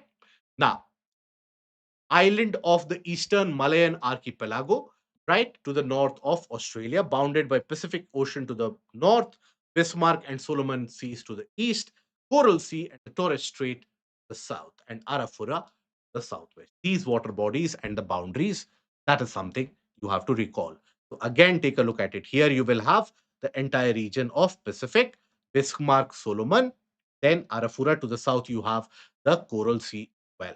Okay, and Banda and Timor Sea to the further west. Patagay crater. Now, where is it present and why in? So this is the region present in eastern portion of Russia, in the region of Siberia, and this is a region which is permafrost. Permafrost. Permafrost means what? Permanently frozen, right? So the regions which are permanently. So when we talk about these permafrost, you observe here that basically the land has been caving in. Due to global warming, as the ice in the region starts to melt, this area has been, that is what is referred to as the Batagay or the Batagaika crater. So that is the region of the Siberian permafrost. Initially, there was the forest land in the region. The forest areas were cleared. As a consequence of that, there was heating and warming, and that warming started melting the ice underneath the ground. And as the ice started to melt, every year, many square kilometer of the land simply begins to cave in. It is also called as the gateway to the underworld, right? It is a crater or mega slump, rounded cliff face is what you observe in this particular situation. Again, warming, heating, mega slump. Slump means that slide is something like this, where you have a lateral move. Slump is where the verticality of the movement dominates. So it will simply move like this. So think about it. When you have a material like this or a feature like this, in the case of a slide, the movement will simply be in a lateral manner. But in the case of a slump, this is the move. As a consequence, you will have a kind of a landmass. This, so that is what forms the rounded cliff face, right? Now it is present in the region of the Yana uplands, right? And they believe it is a result of the melting of the permafrost, which has been frozen for a very long time. Now, Kamchatka Peninsula, particularly the region of Shivaluch, was in news and has been in news owing to the fact that there have been multiple volcanic eruptions in the place. Now, in the entirety of the region around Shivaluch, you will observe that there are multiple different volcanic eruptions. Now, Kamchatka Peninsula also, basically, if you observe, you have the Sea of Okhotsk to the west of it, right? Bering Sea to the east of it. So it is the extension of the the Russian landmass to the southern part near the Bering Strait. This is the region where you have very significant deposit of oil and mineral oil and fossil fuel, particularly in the region of Sea of Okhotsk. Here you have the Kuril Islands, and these Kuril Islands, they have been under dispute between Russia and Japan. So that is where you have the Kuril Islands, Russia and Japan. Okay. Ever since the Second World War. This is the region of the Kamchatka Peninsula. Okay.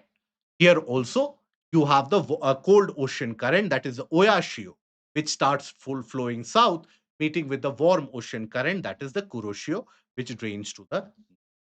So Shevaluch had at least 60 large eruptions during the past 10,000 years. Obviously, why is the case that Kamchatka has so many volcanic eruptions? because this is a region where the Pacific plate is undergoing subduction. That is why frequent volcanic eruptions have been consistent here. Right? Now, the summit is truncated by a broad 9-kilometer wide caldera. Again, an evidence that despite the presence of a caldera does not mean the end of eruption. There can be multiple eruptions thereafter. Okay. Now, volcanoes of Kamchatka, basically, that presents a very unique biodiversity in the area, which includes many butterflies, many unique kind of fungi as well, many unique kind of grasses that grow, which are very unique to the region of Kamchatka itself. So it contains great species diversity, where the world's largest known variety of salmonid fish are also right. Now, the kind of a question that you can expect out of it. So when we talk about the region of the Kamchatka Peninsula, bordered by the Sea of Okhotsk and Kuril Islands to the west and east, respectively. Active volcano, which has led to the island to remain barren. Which of them is or are correct? Let me know. Which of them are correct? A, B, C, or D? Very good. So, bordered by Sea of Okhotsk to the west, correct? But Kuril Islands to the east? No, Kuril Islands to the south, right? Active volcanic region which has led the island to remain barren. Very unique kind of biodiversity is to be found.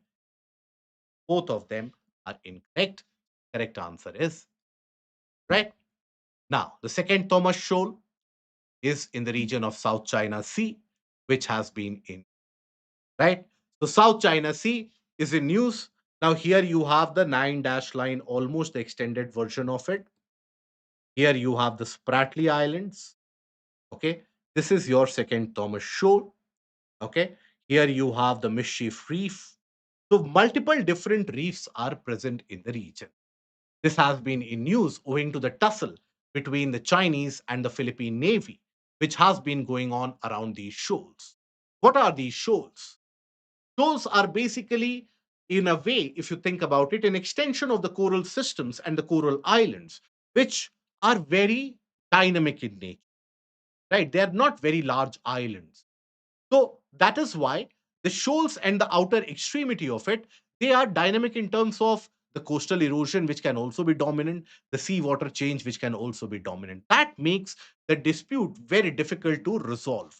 Now, if you observe, the blue line here will indicate the extension which is claimed by the Philippines. And basically, the red line indicates the claim by China. So this is the area where you have multiple small islands. Even the Scarborough Shoal had been in multiple disputes and throughout the news story. So these are the islands which you will find in news being repeated quite often. Now, what is the nine dash line? Nine dash is the visual representation of China's territorial claims in the South China Sea. Okay, often referred to as the U-shaped line, which was originally an 11 dash line, later simplified. So observe this U. This is also what is known as the 9 dash line. Initially, it was known as the 9 dash owing to the extent of it. Okay. But then, obviously, this was a prolonged feature carried out in the 1940s itself and the early 1950s itself. That is why the shape in terms of the claim. Now, China claims that these have been a part of the Chinese empire for a very long period of time. So that is why that unique kind of lineation has been done. Now, Sabina Shoal, again, a part of that entire disputed region itself. So this again is present near the Palawan region and the Spratly Islands. The Palawan that you see is a part of the Philippine archipelago, one of the very unique and picturesque tourist destinations.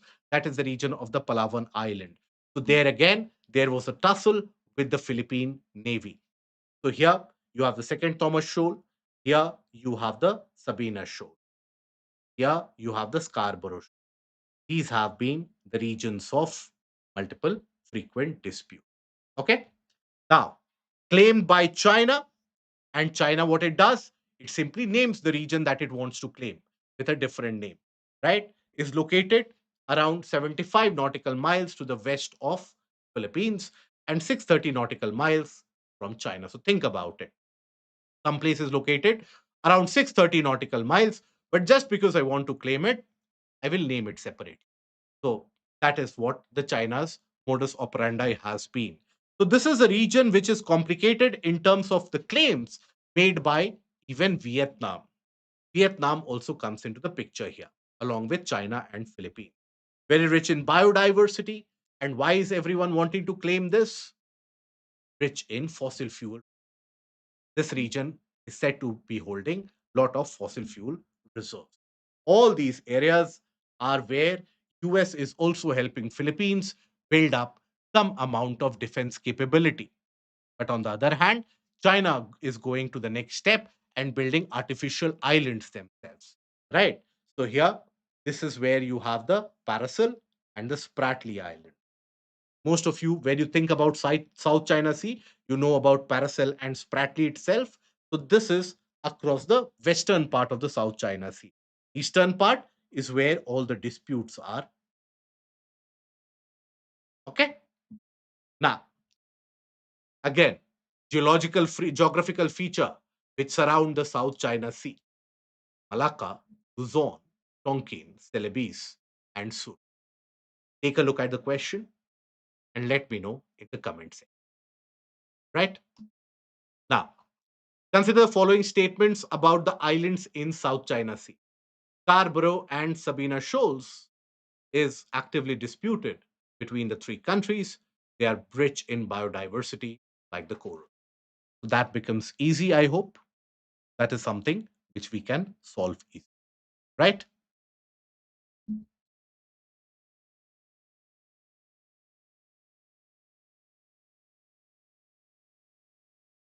Scarborough and Sabina Shoal.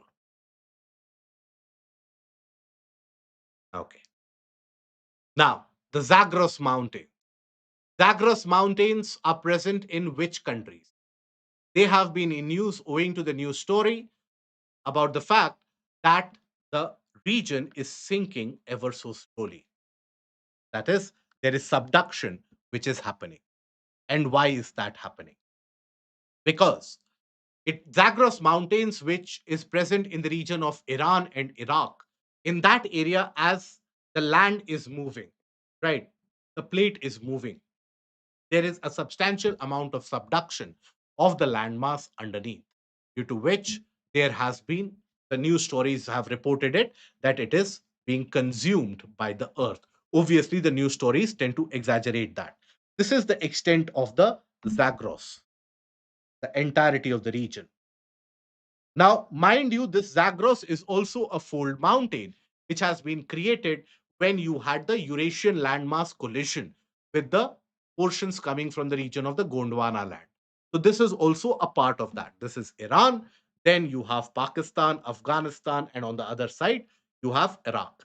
So, they estimate that these mountains were formed due to the orogenic, the mountain building episodes triggered by the sliding of the Arabian plate underneath the Eurasian plate during the recent Miocene epochs, which have occurred. Right.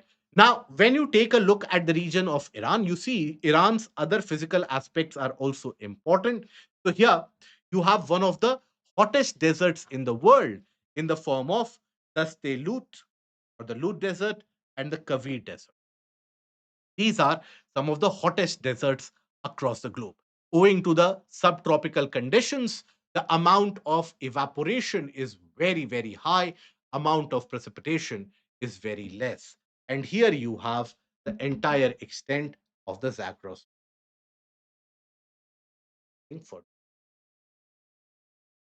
Okay. Mount Dana is a peak achieving the elevation of more than 14,000 feet in the Zagros Mountain. And the most commonly seen geographical structures in the region are limestone and shale rock, which tell you what about the geological history of the region. If a region consists of limestone and also sometimes the presence of shale, that means there has been marine sedimentation. That means this region was very much involved in the uplifting of the Tethyan seafloor as well. while the Tithian seafloor uplift happened in the region of of the Indian subcontinent, forming the Himalayas. Here also you had that kind of an uplift, which did happen. Mercury Island was in news because of the importance of it being as a bird area.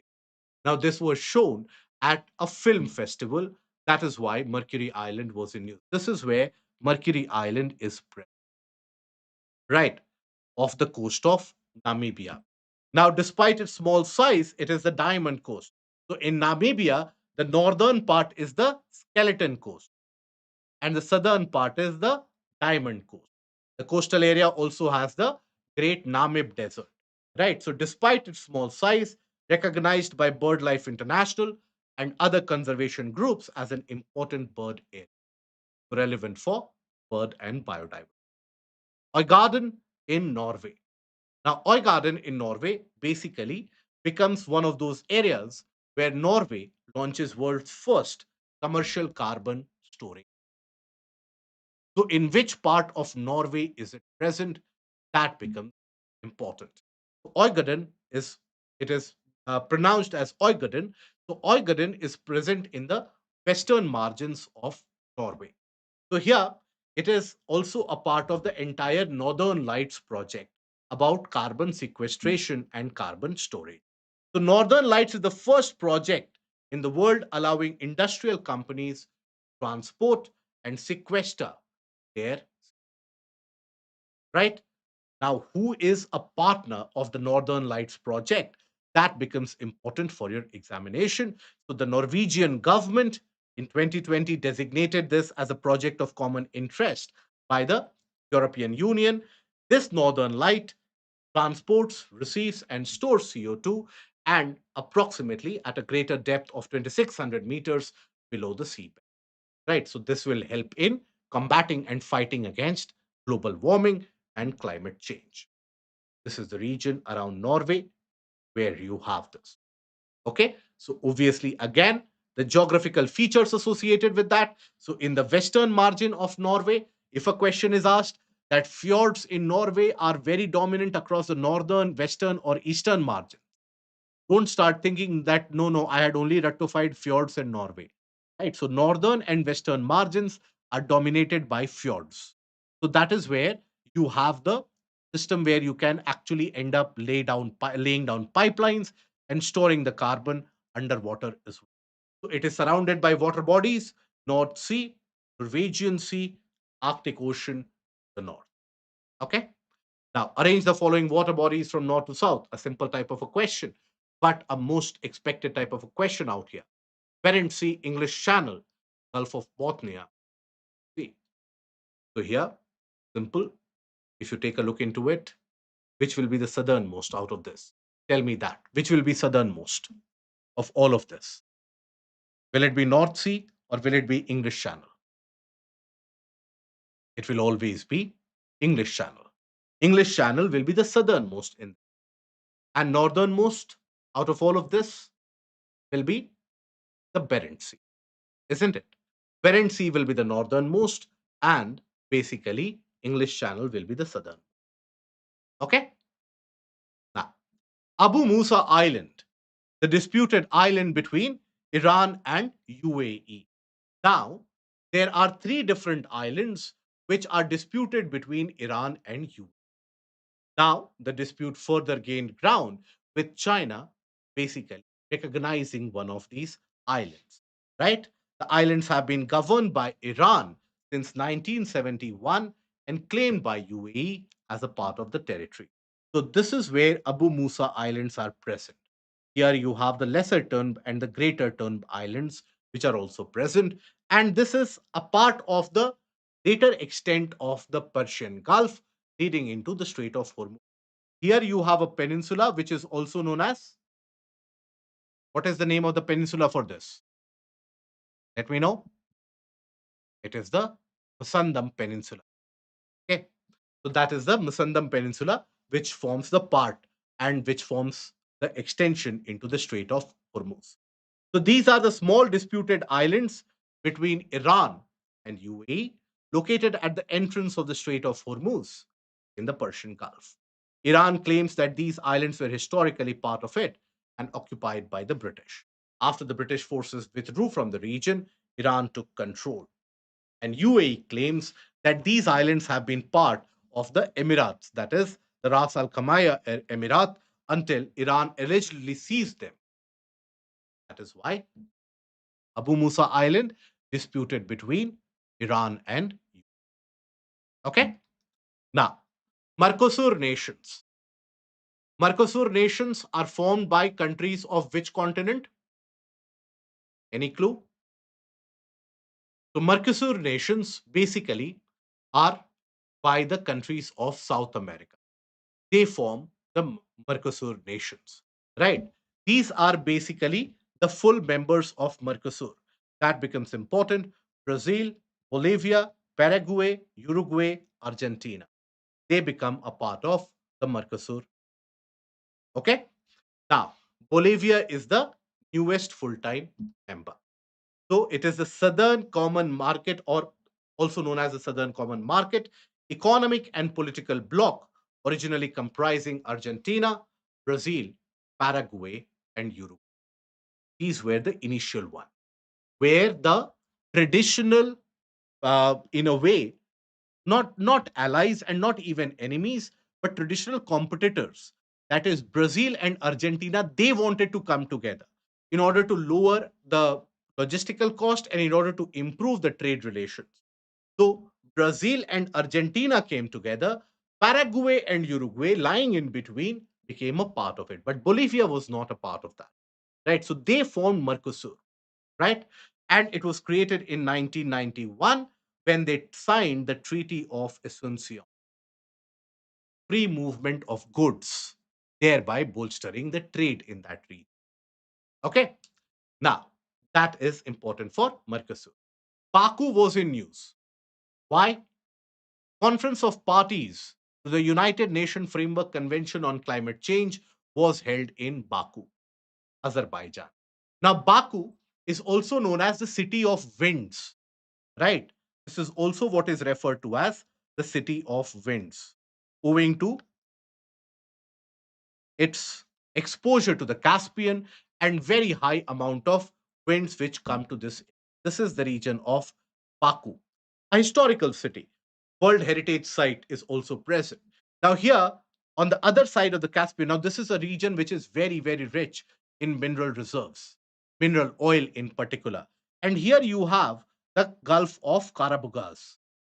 Now, this is the saline part of Caspian. The northern part of the Caspian is where you have the fresh water. This is where it is saline. Okay. So it is 28 meters below the sea level, the lowest lying capital city in terms of its height below the sea level. It lies on the southern shore of the Absheron Peninsula. Peninsula that you see, this peninsula, that is named as the Absheron Peninsula. Remember these peninsula name. Musandam Peninsula, you guys had forgotten.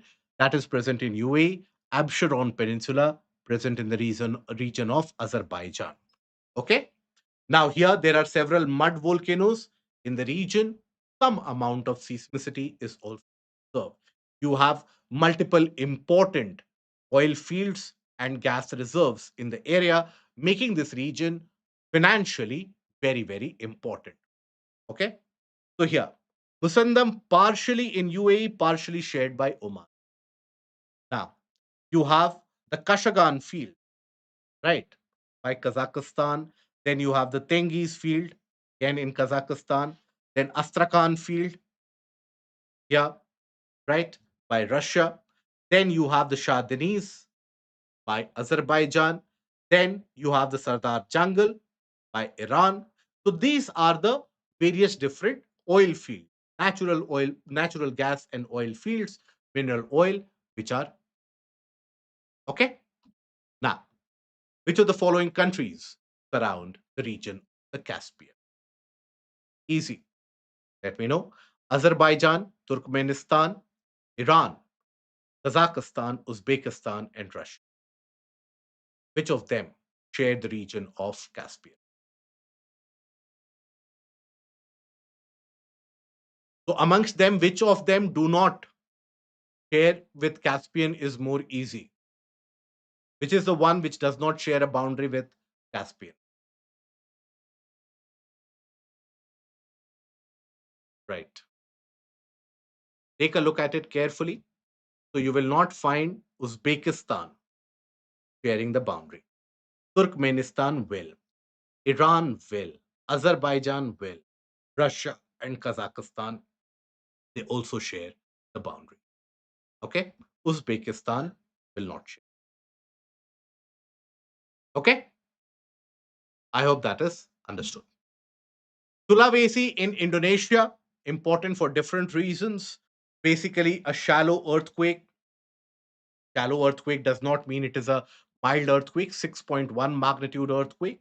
And oldest cave paintings dating back to around 48,000 years ago, they have been found in the region of Sulawesi. Now, this is also a region which has been frequented with volcanoes recently. So, we will cover the volcanoes in one map itself. So, this is the region around the Sulawesi Island, Celebes Sea, Java Sea, and the Banda Sea. These are the water bodies around it. That is all that you need to be aware of. It is in this region, Mindanao, that is a part of the Philippine archipelago, where again you have frequent volcanic eruptions and sea activity. Here you have volcanic activity. Here you have volcanic activity. Okay, so this is the region where again the Pacific plate is undergoing subduction, leading to frequent volcanism. And this region of Sulawesi, right, also known as Celebes, that lies in between the Wallace and the Weber line. The Wallace and the Weber line, as you would be aware, they form a distinguishing lineation between the biodiversity and the fauna that you find in the Asiatic region and the biodiversity and the faunal feature that you find in the Australian region. So that is the Weber line to the south and to the east, and Wallace line slightly to the north. So in between the Weber and the Wallace line lies a transition zone, and that transition zone includes the Celebes region, or also known as the Sulawesi. Okay, surrounded by Flores Sea, Celebes Sea, and also here you will observe the Java Sea, Banda Sea. All of them are present.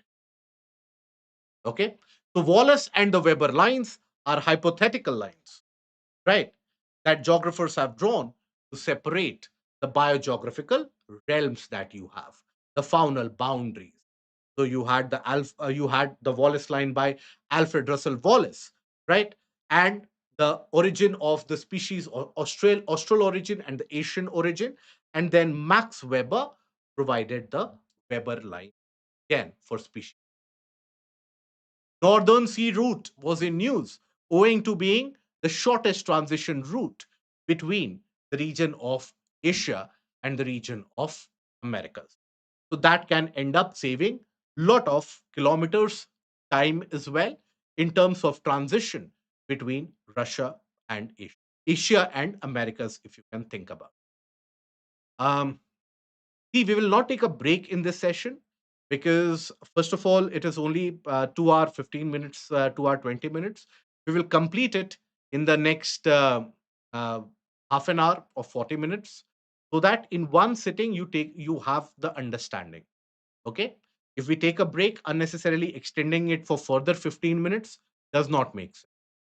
So we will straight away and in one shot will cover the session. I hope everybody is fine with that. So the northern sea route is in use owing to the fact that the melting of the Arctic ice provides with a new area or the new route for navigation, which can shorten the distance. And that is something which has intrigued the countries, particularly taken an interest by Russia as well. So here, when you talk about the northern sea route, observe this. This is the northern sea entirety. The water bodies, In this region, the Chukchi Sea, the East Siberian Sea, the Laptev Sea, the Kara Sea, the Barents Sea, the Norwegian Sea, right? So these are the water bodies which are included in the Northern Sea route, right? I hope that is clear. Then you have the Northwest Passage, which was used earlier also. But when we talk about the Northwest Passage, Beaufort Sea, Baffin Bay, in that area. Okay? So that is basically the case of the Northern. Now, this will end up solving the logistical issues between Asia and Europe as well, right? From the eastern part of Russia, around the region of Vladivostok, you can basically carry the materials into Europe, particularly around the Rotterdam. So it will save a lot of time, lot of money as compared to moving through this region. The expected saving, the distance saving is going to be around 8,000 to 9,000 kilometers of distance, which can be saved. Okay. So consider the following statements about the Northern Sea Route, a practice question. Northern Sea Route is the shortest viable sea route between Asia and Canada. It seeks to shorten the distance from the conventional connectivity routes by more than 8,000 kilometers. It has got the advantage of not having any choke points, unlike the Malacca Strait and the Suez Canal present in conventional. Which of them are correct? Does it have a choke point in the case of the Northern Sea Route? Let's start with option C. Does it have a choke point? Yes or no? It has. Bering Strait is a choke point. It seeks to shorten the distance from the conventional connectivity routes by more than 8,000 kilometers. Yes? Correct. It is the shortest viable route between Asia and Canada. Is the Northern Sea Route the shortest viable route? Or is it the case that Northwest Passage is the shortest viable route? Northwest Passage is the shortest viable route, isn't it? As compared to Northern Sea Route, right?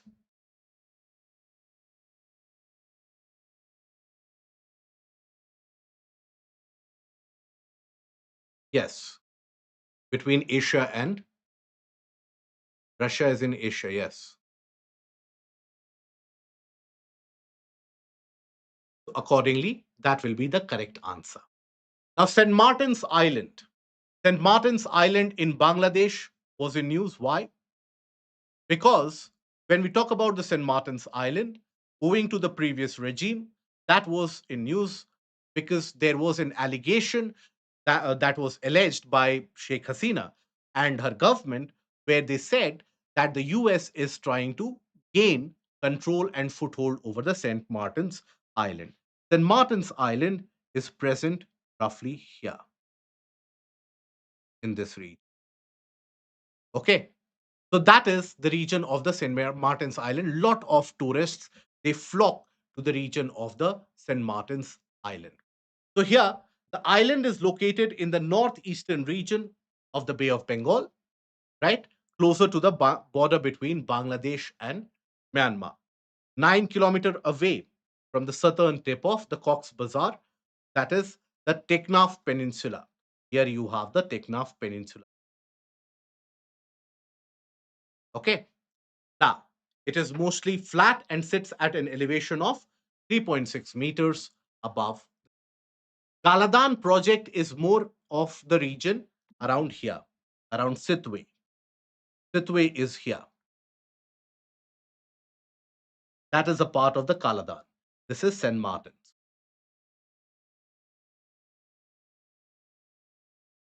Okay. That is the region of St. Martin's. Okay. Now, it is Bangladesh's only coral island that you have, right? It was a part of the Teknaf Peninsula, this entire stretch, as I told you, the peninsular region. Around 450 years ago, the southern suburbs, that is the region. Now, this was something which was, first of all, discovered and inhabited by the merchants. The merchants, they named it as the Coconut Islands as well. It was later on that it was named as the St. Martin's Island. Don't need to go into the historical background, just the location, because in the entirety of the Bangladesh aspect and the turmoil that is associated, Sheikh Hasina and her government have consistently alleged that had they surrendered the sovereignty of St. Martin's Island, her government would have been safe. So that St. Martin's becomes an important part of the geopolitical spectrum in the region of South Asia.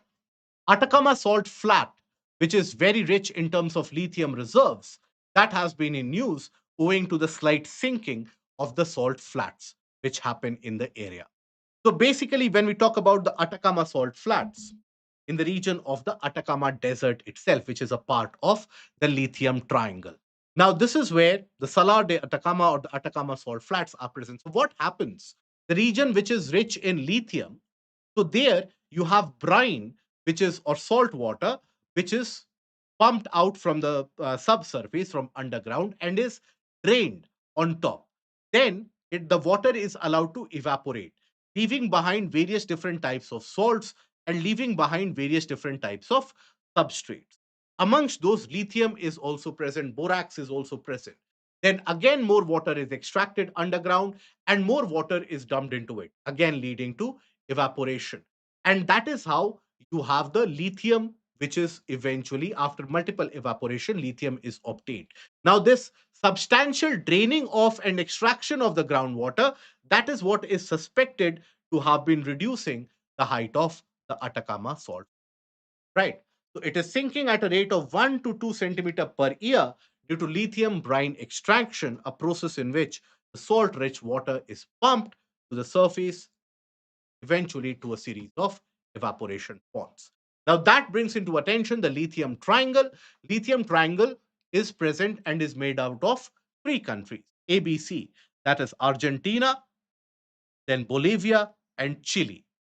These are the three countries which make up the lithium triangle. Now, here you have various different salt flats, Atacama salt flats, Salar de Uyuni, which is one of the most picturesque and a very large salt flat, attracting multiple tourists in the region. That is, the Salar de Uyuni is present in the region of Bolivia. Okay, that has also been in news owing to excessive drying up, as a consequence of which the tourists are not visiting the place anymore, as a consequence of which there is an income loss in the region. Then you have the Salinas Grandes in the region of Argentina, which is also rich in. Having said that, lithium production is not only restricted from the lithium triangle. So, together they hold more than 75% of the world's supply beneath their salt flats. But when it comes to lithium production to the maximum is done by Australia. Now, Australia, when it produces lithium, it does not produce it from the salt flats. Australia, when it produces lithium, it is basically by mining hard rocks, right? By the mining process rather than the brine and evaporation process. Australia basically supplies lithium from the other perspective. Then you have the case of Chile, then you have China. So, like that, the lithium production is carried out. Okay.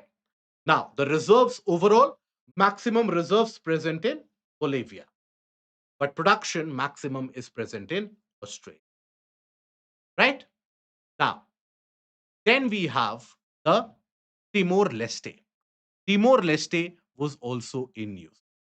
Now, when we talk about Timor Leste, why in news? India to open embassy in Timor Leste, and thereby the president had lauded the diaspora in the region.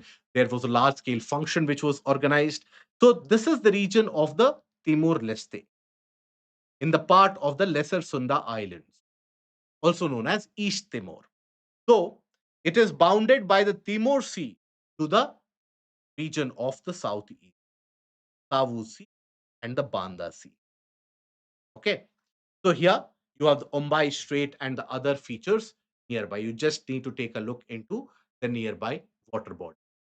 Okay. Western half of this is a part of Indonesia. The eastern part of it, the region that is more or Timor. Right? Now, BRICS Summit, which was basically held in Kazan. So that is where Kazan becomes important. So Kazan is a city, one of the larger cities in Russia, which is at a confluence of two rivers, that is Volga and the Kazanka River. So at that confluence, you have the region of Kazan. Okay, at that particular confluence. So when we talk about River Volga, one of the largest rivers in the region of Europe, right? Okay, the continent's longest and the principal waterway of Western Russia, originating from the region of the Urals themselves and moving into the Caspian. The drainage of water is so massive that the northern Caspian, as I have reiterated, becomes less saline due to the emptying of the water of Volga, right? So, Valdai Hills, northwest of Moscow, Volga discharges eventually the region of Caspian. Now, BRICS nation, that is also important for your examination after all the BRICS summit. So, here, the BRICS nation established in 2009 about cooperation, international cooperation, and an alternative to the Bretton Woods Institute, that is the IMF and the World Bank. And that is why you had the BRICS Bank, etc., which came into formation. Now, here, joined by newer countries, that is the other four different countries, that is Egypt, Ethiopia, Iran, Saudi, and the UAE. Okay. So Iran, Saudi, UAE from Asia, and Egypt and Ethiopia from the region of Africa. So that is basically amongst the members who are added to the BRIC. Okay. Now, this is basically a list of the various different BRICS members out there. Right. Now, here, the practice question associated with Volga, largest river of Europe. It drains into the Caspian, increasing its salinity at the point of confluence. So here, what will be the correct answer in this case? The correct answer in this case will be B, 2 only, because you have to find out which of the statements are incorrect. Okay, so the first statement is correct. It is the largest river of Europe. It drains into the Caspian Sea is correct, but does it increase its salinity? That is incorrect. Which of the following are not a part of the BRICS nations? So here, take a look at it. Then Eritrea, Oman are not a part of the BRICS. Okay, so here all the other are considered to be part of the BRICS. Guam Islands, they were in news owing to a visit by the Indian naval vessels. INS Shivalik made a visit to Guam as a part of the RIMPAC 2024 exercise, which was there, which was held. So it is the largest and the most populous of the Mariana Islands in the North Pacific Ocean. Guam is also one of the islands which is being targeted by Korea in order to exert its influence over the region. So this is the area of Guam. Okay. Spanish colony till 1898 and then US territory after the Spanish War. Now we come to certain corridors which have been in news in Israel, right? Owing to the geopolitical reasons. So when we talk about the corridors, one of the corridor which has been in news is the Philadelphia corridor. The Philadelphia corridor, which is present to the southern part or the western part of Gaza Strip. This corridor would be the only outside contact that the Hamas had. And it is through this corridor that Hamas had basically accumulated large amount of weapon systems, sophisticated weapon systems, right?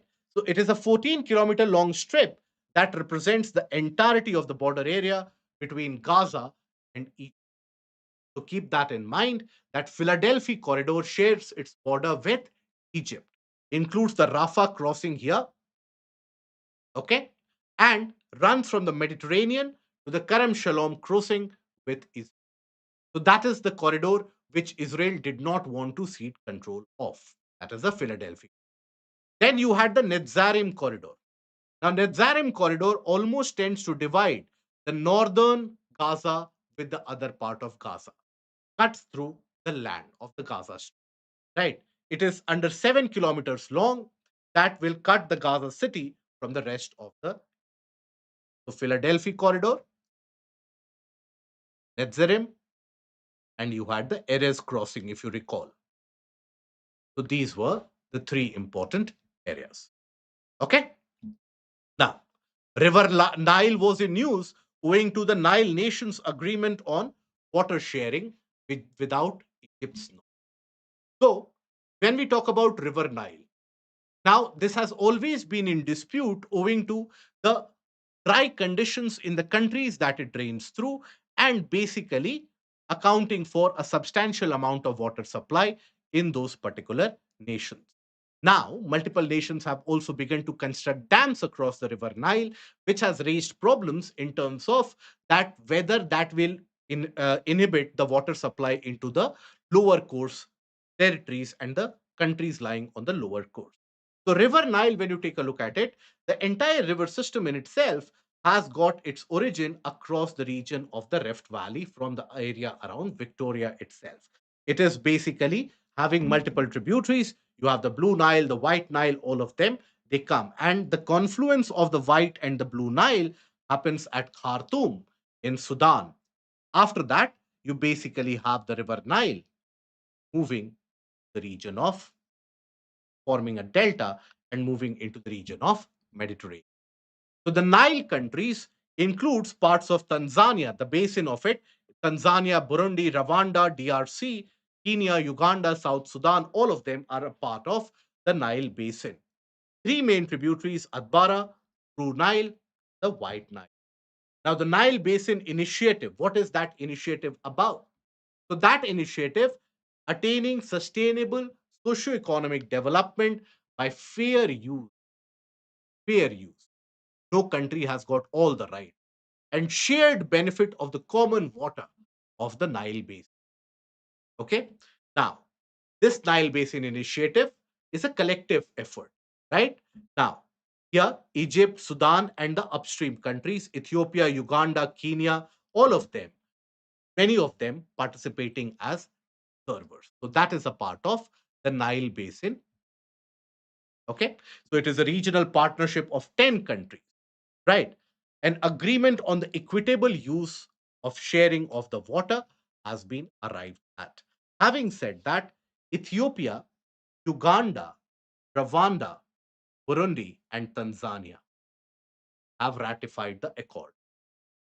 That might not be very important for the exam. What might be more important is Egypt and Sudan. They have declined to sign, while Congo has opted. Okay, so here you will observe five countries have ratified of the various bases. Okay. Now, here, when you take a look at the question, take a look at it, attempt it, and let me know the answer in the comment section. Right? Falkland Islands. Falkland Islands have been in news. So, where are the Falkland Islands situated? Southern part of South America, also known as the Malvinas Island. Now, this Falkland Island very famous for the Argentine-British War or the Falkland War, which was fought, and that is where the British Navy used the aircraft carriers. Right, those aircraft carriers were later provided to India. So that is where the Falkland War became a thing of news. Now it comprises of two large islands, the East and the West Falkland Islands, right, and many of the smaller ones as well. Obviously, you have the Falkland Strait in between the eastern and the western Falkland Island. Then Brunei has been in news owing to the Prime Minister's high delegation visit to the region of Brunei. So, Brunei, overall, if you take a look at it, shares the boundary with the South China Sea, Malaysia on one side. From all different sides, it is surrounded by Malaysia and then opens up to the South China. Very, very rich in fuel, rich reserves of crude oil and gas, vital sea route to the South China Sea, important space tracking zone. That is where India wanted to establish a space tracking zone for, because all the space launches, they happen from west to east. So that in the region of the Pacific offers a kind of a blind spot. So if you have a tracking zone here, that is what ISRO is opening up, and that will help us monitor particularly well with the Gaganyaan mission coming up. Right? Now, Brunei is a part of the ASEAN group of nations. Now, ASEAN group of nations includes how many different nations out there? So overall, includes 10 different nations. Okay? So ASEAN nations, basically Myanmar being the northernmost, then you have Thailand, then you have Laos, Cambodia, Vietnam. Okay? Myanmar, then if you talk about the northern extent of it, Vietnam, Laos, Cambodia. Then after that, the Malayan Peninsula joined by the Isthmus of Kra. This is the Malayan region as well. Brunei is the small component there. Indonesia, Singapore, and Philippines. These are basically the ASEAN, right? So established in Bangkok, Thailand, way back in 1967 itself, and the countries Indonesia, Malaysia, Philippines, Singapore, and Thailand led to the establishment. Brunei Darussalam joined it in 1984, and the other nations. A north to south based question can be expected out of it. Take a look at this question, put the answer in the comment section. Let me see how many of us get it correct.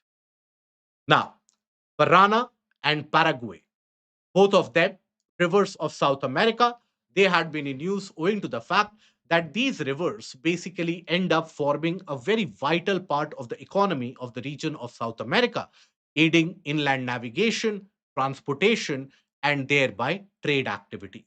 But the drying up of the river has not only dried up the income from the fisheries and transportation, but also the trade volumes have declined.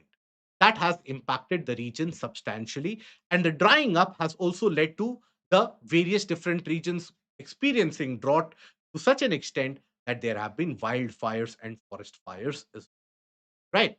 So here you have the Parana, and both of them eventually will drain where? Into the Rio de la Plata, which is one of the largest estuaries in the region of South America, here of Paraguay. Right? Meet and Uruguay separately flows, forming a transboundary river and joins at Rio de la Plata. Rio de la Plata is an estuary very rich in biodiversity, does have two different capital cities on two ends.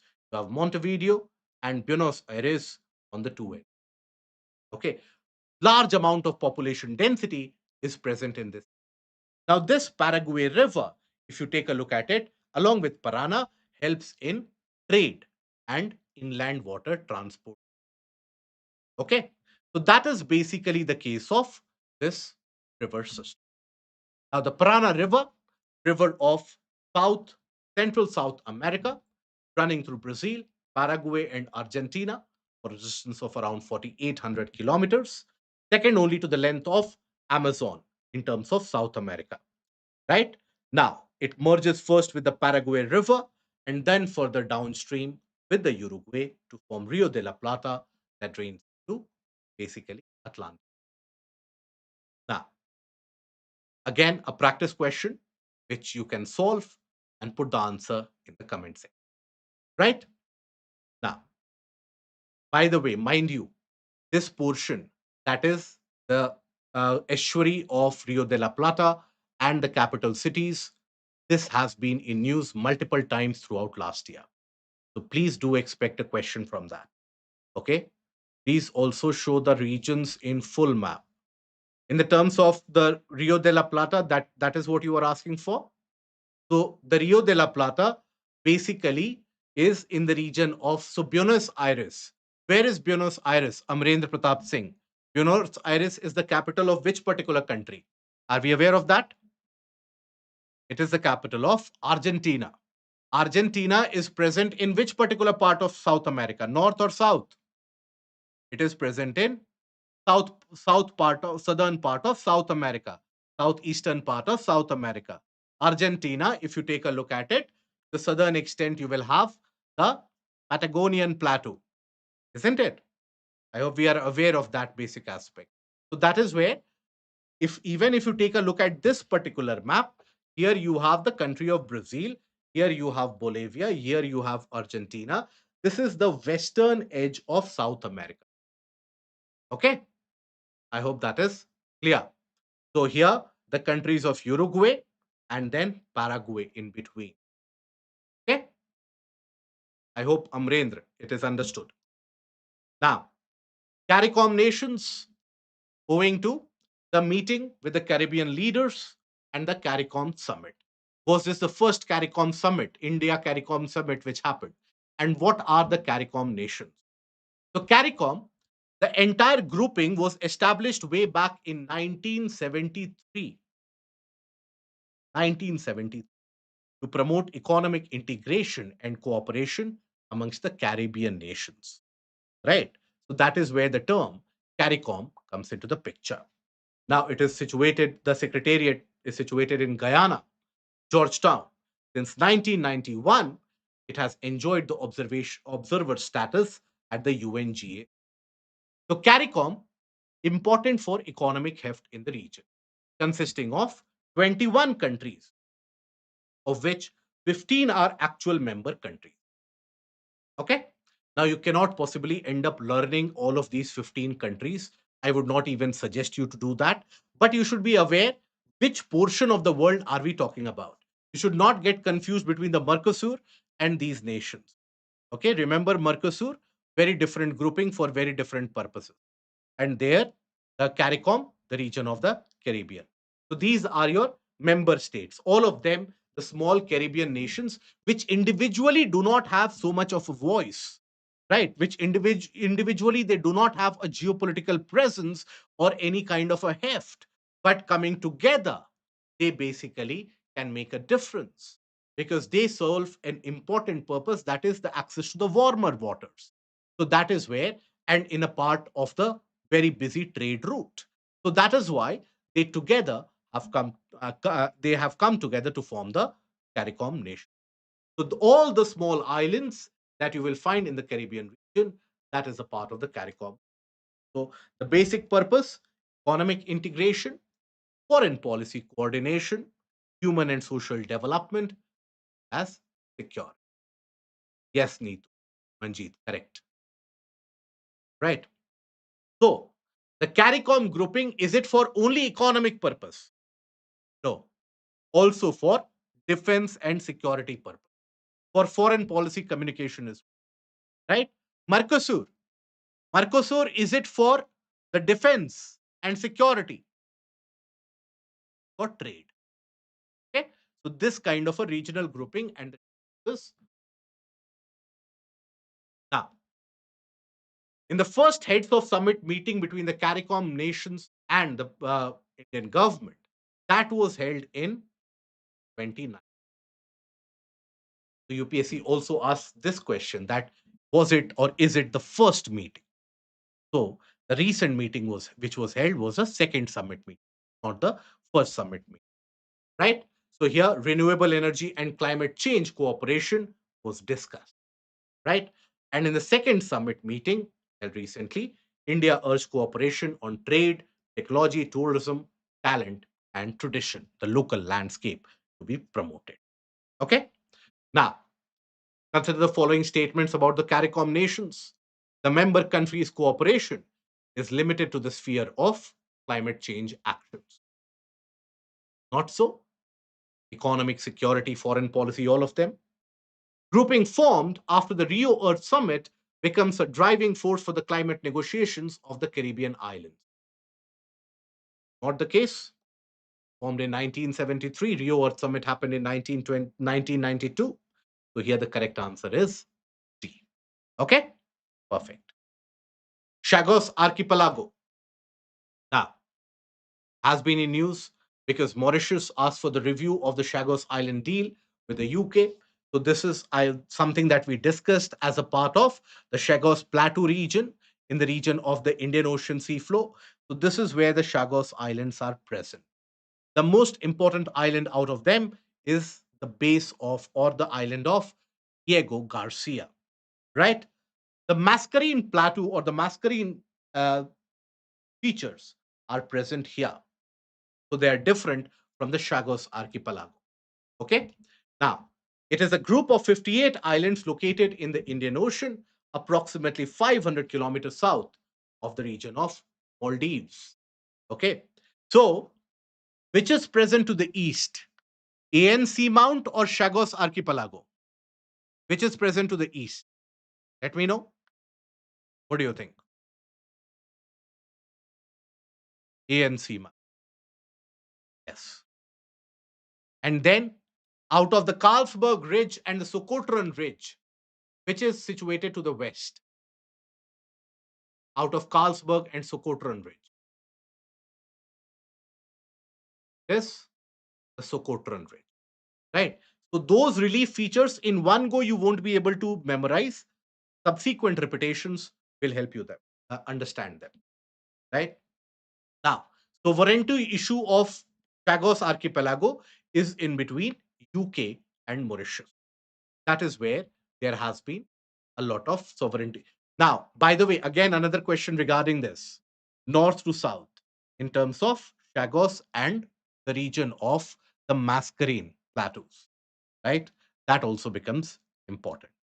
Now, this is the Chagos archipelago. Here you will find one Solomon Islands is present in the region of Pacific. However, here also you have the Solomon Islands. Here you basically have the region of Diego Garcia. That is what the Western countries are interested in. The Western countries, they don't want to basically empty out the region of Diego Garcia. That will reduce their influence over the substantially over the region of Indo-Pacific. Okay. Now, which of these islands form a part of the Chagos archipelago? Reunion, Diego Garcia, Mascarene Group. Which of them is a part of the Chagos archipelago? Correct. In this, only one of them is a part of Chagos archipelago, that is the Diego Garcia. Reunion Island further to the south of even the Mascarene Group. Right? So both of them are not a part of this. Correct answer is A, that is only one. Canary Islands, right? Due to extreme risk of wildfires which have been happening, Canary Islands are situated in the western part of Africa. Now, this is something which experiences warmer conditions lying in the tropics and also owing to the cold currents, cold oceanic currents, that is the Canary currents, you have the desert like conditions which are prevalent. This is something which is basically the suzerainty here. Now, Canary Islands also has got the active volcano in the form of La Palma. La Palma eruption in the region occurs across Canary Islands. The nearest portion of the land masses here are basically with Morocco. That is the nearest land mass with Africa, right? So, zone of intense volcanic activity, yes. Experiences moist climate throughout the year due to warm oceanic currents, no. Sovereign control of Portugal,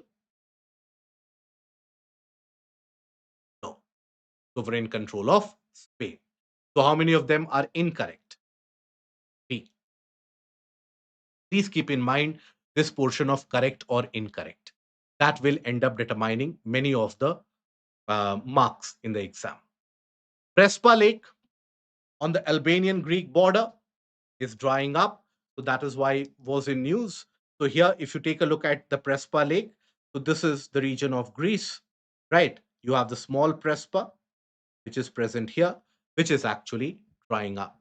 So majority of the little Prespa Lake, also the small little Prespa, is something which lies in the Greek territory, and it is a smaller cousin of the greater Prespa Lake, right? Now they have been transformed into swamps or have dried up. As a consequence of this, the entire region and the ecosystem suffering. So here, what is important for your exam? Where is Prespa Lake situated?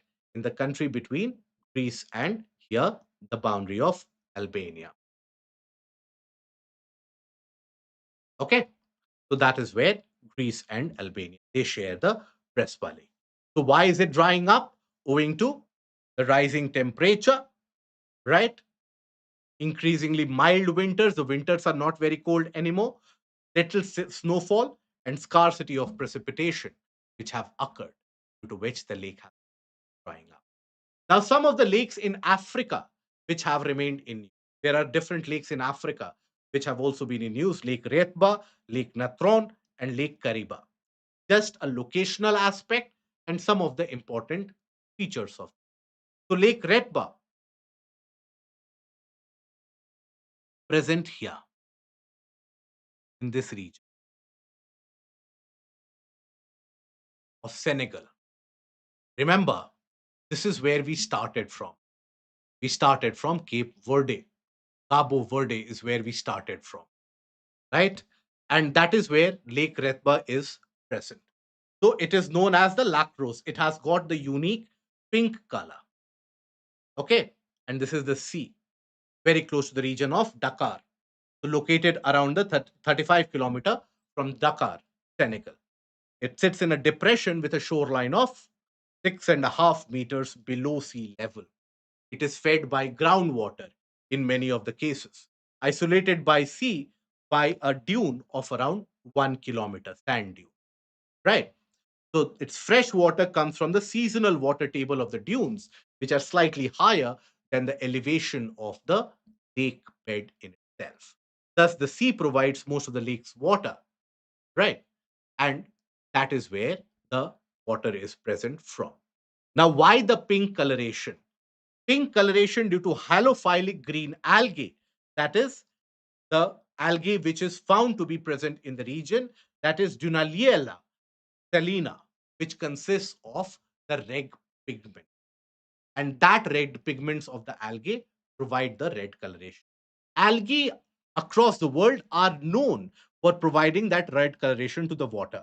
Algae present off the coast of Florida, around the region of the Everglades, they are the ones responsible for generating the very famous red tides. That is where the algal population is relevant. Now, the algae is associated with the halophilic bacterium of the Halobacterium gene. There's resistance to salt comes from the high concentration of carotenoid pigments. You don't need to go into this much detail, but even an idea that where the red coloration come from, red coloration come from the red algae which is present, that is Dunaliella salina. Okay, that is something which is halophilic, likes living halophilic, not halophobic. Halophilic means likes living in saline condition. Lake Natron, on the other hand, if you take a look at it, basically, yeah, salt lake located on the border between Kenya,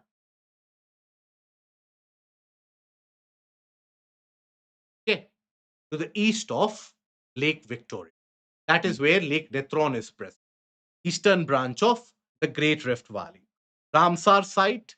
Now, this had been in news owing to the reports that the bird population in the region has been reducing drastically, right? Now, here warm waters and salt, caustic soda, and magnesite deposits are to be found here that provides for flamingos to thrive. And it is these flamingos whose population has been declining quite substantially across Lake Natron. So, even in terms of north to south, if you think about it, then Lake Retba is actually situated to the north in the region of Senegal. Then you come to Lake Natron in the region of Kenya, Tanzanian border, right? Striking basically here again, the primary reason is extreme alkalinity, due to which the lake Natron is also known for red coloration. And then you have Lake Kariba. Lake Kariba, which is here in this region. Now, this Lake Kariba has been in use. Why? Owing to the fact that due to dry conditions, this lake has dried up, almost dried up. Now, this is present across a dam. So that is why this lake is responsible for generation of electricity as well, and also for the provision of water supply. So this lake Kariba has also begun to dry up. So it is Kariba Dam, which is located in the Zambezi River between Zambia and Zimbabwe. world's largest man-made lake in terms of the volume of water. That is Lake Kariba. So if that is drying up, then you can imagine the extent of the drier conditions of El Nino, right? So power is provided both to Zambia and Zimbabwe, supports a thriving community, right?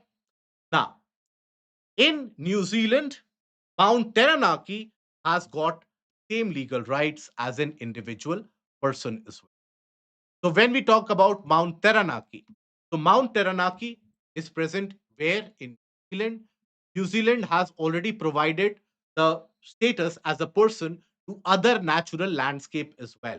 So earlier also it has provided the individual status to the national park, the Urevara National Park, and the Wanganui River. So there, this mountain comes in third place in terms of being granted as an individual status, right? Being treated as an individual. It is also a stratovolcano which is being created due to alternate the lava and the ash flow. Snow capped dormant volcano, second highest peak in the entirety of, right? So this is where you will find them. Okay. Okay. Now, the last topic, that is the series of Indonesian volcanoes. So Indonesia has had multiple different volcanic eruption. So Merapi, Dukono, Ruang, and Laki Laki, right? These have erupted across Indonesia. Location is needed so that you can come up with north to south and east. So basically, Mount Merapi is present here. When you have a volcanic eruption in this part, that means the oceanic seafloor of the Indo-Australian plate, that is the one which is undergoing subduction. That is why you have Mount Merapi. Then after that, you have the region of Dukono. Now, Dukono, the eruption is present here. Observe, we talked about the Mindanao province being a center point of seismic activities and volcanic eruption. So Dukono is present here. Okay. There also multiple eruptions have been occurring.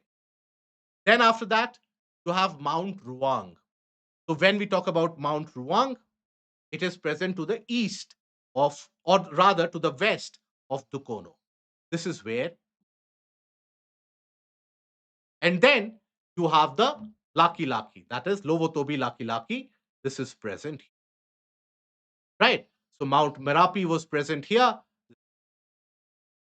So those form the important volcanic eruptions in these areas around the region of Sulawesi. Sulawesi is where you had Mount Ruang, this entire area of Sulawesi, right? This is where Merapi and Duko. These are the major eruptions. So that basically brings to an end our discussion for the important and vital places. I hope the session has been helpful. I hope you have understood it. And please do take a look at the practice questions. If you have liked the session, if you have added some amount of content to the session, please click on the like, share, and the subscribe button and put down in the comment section.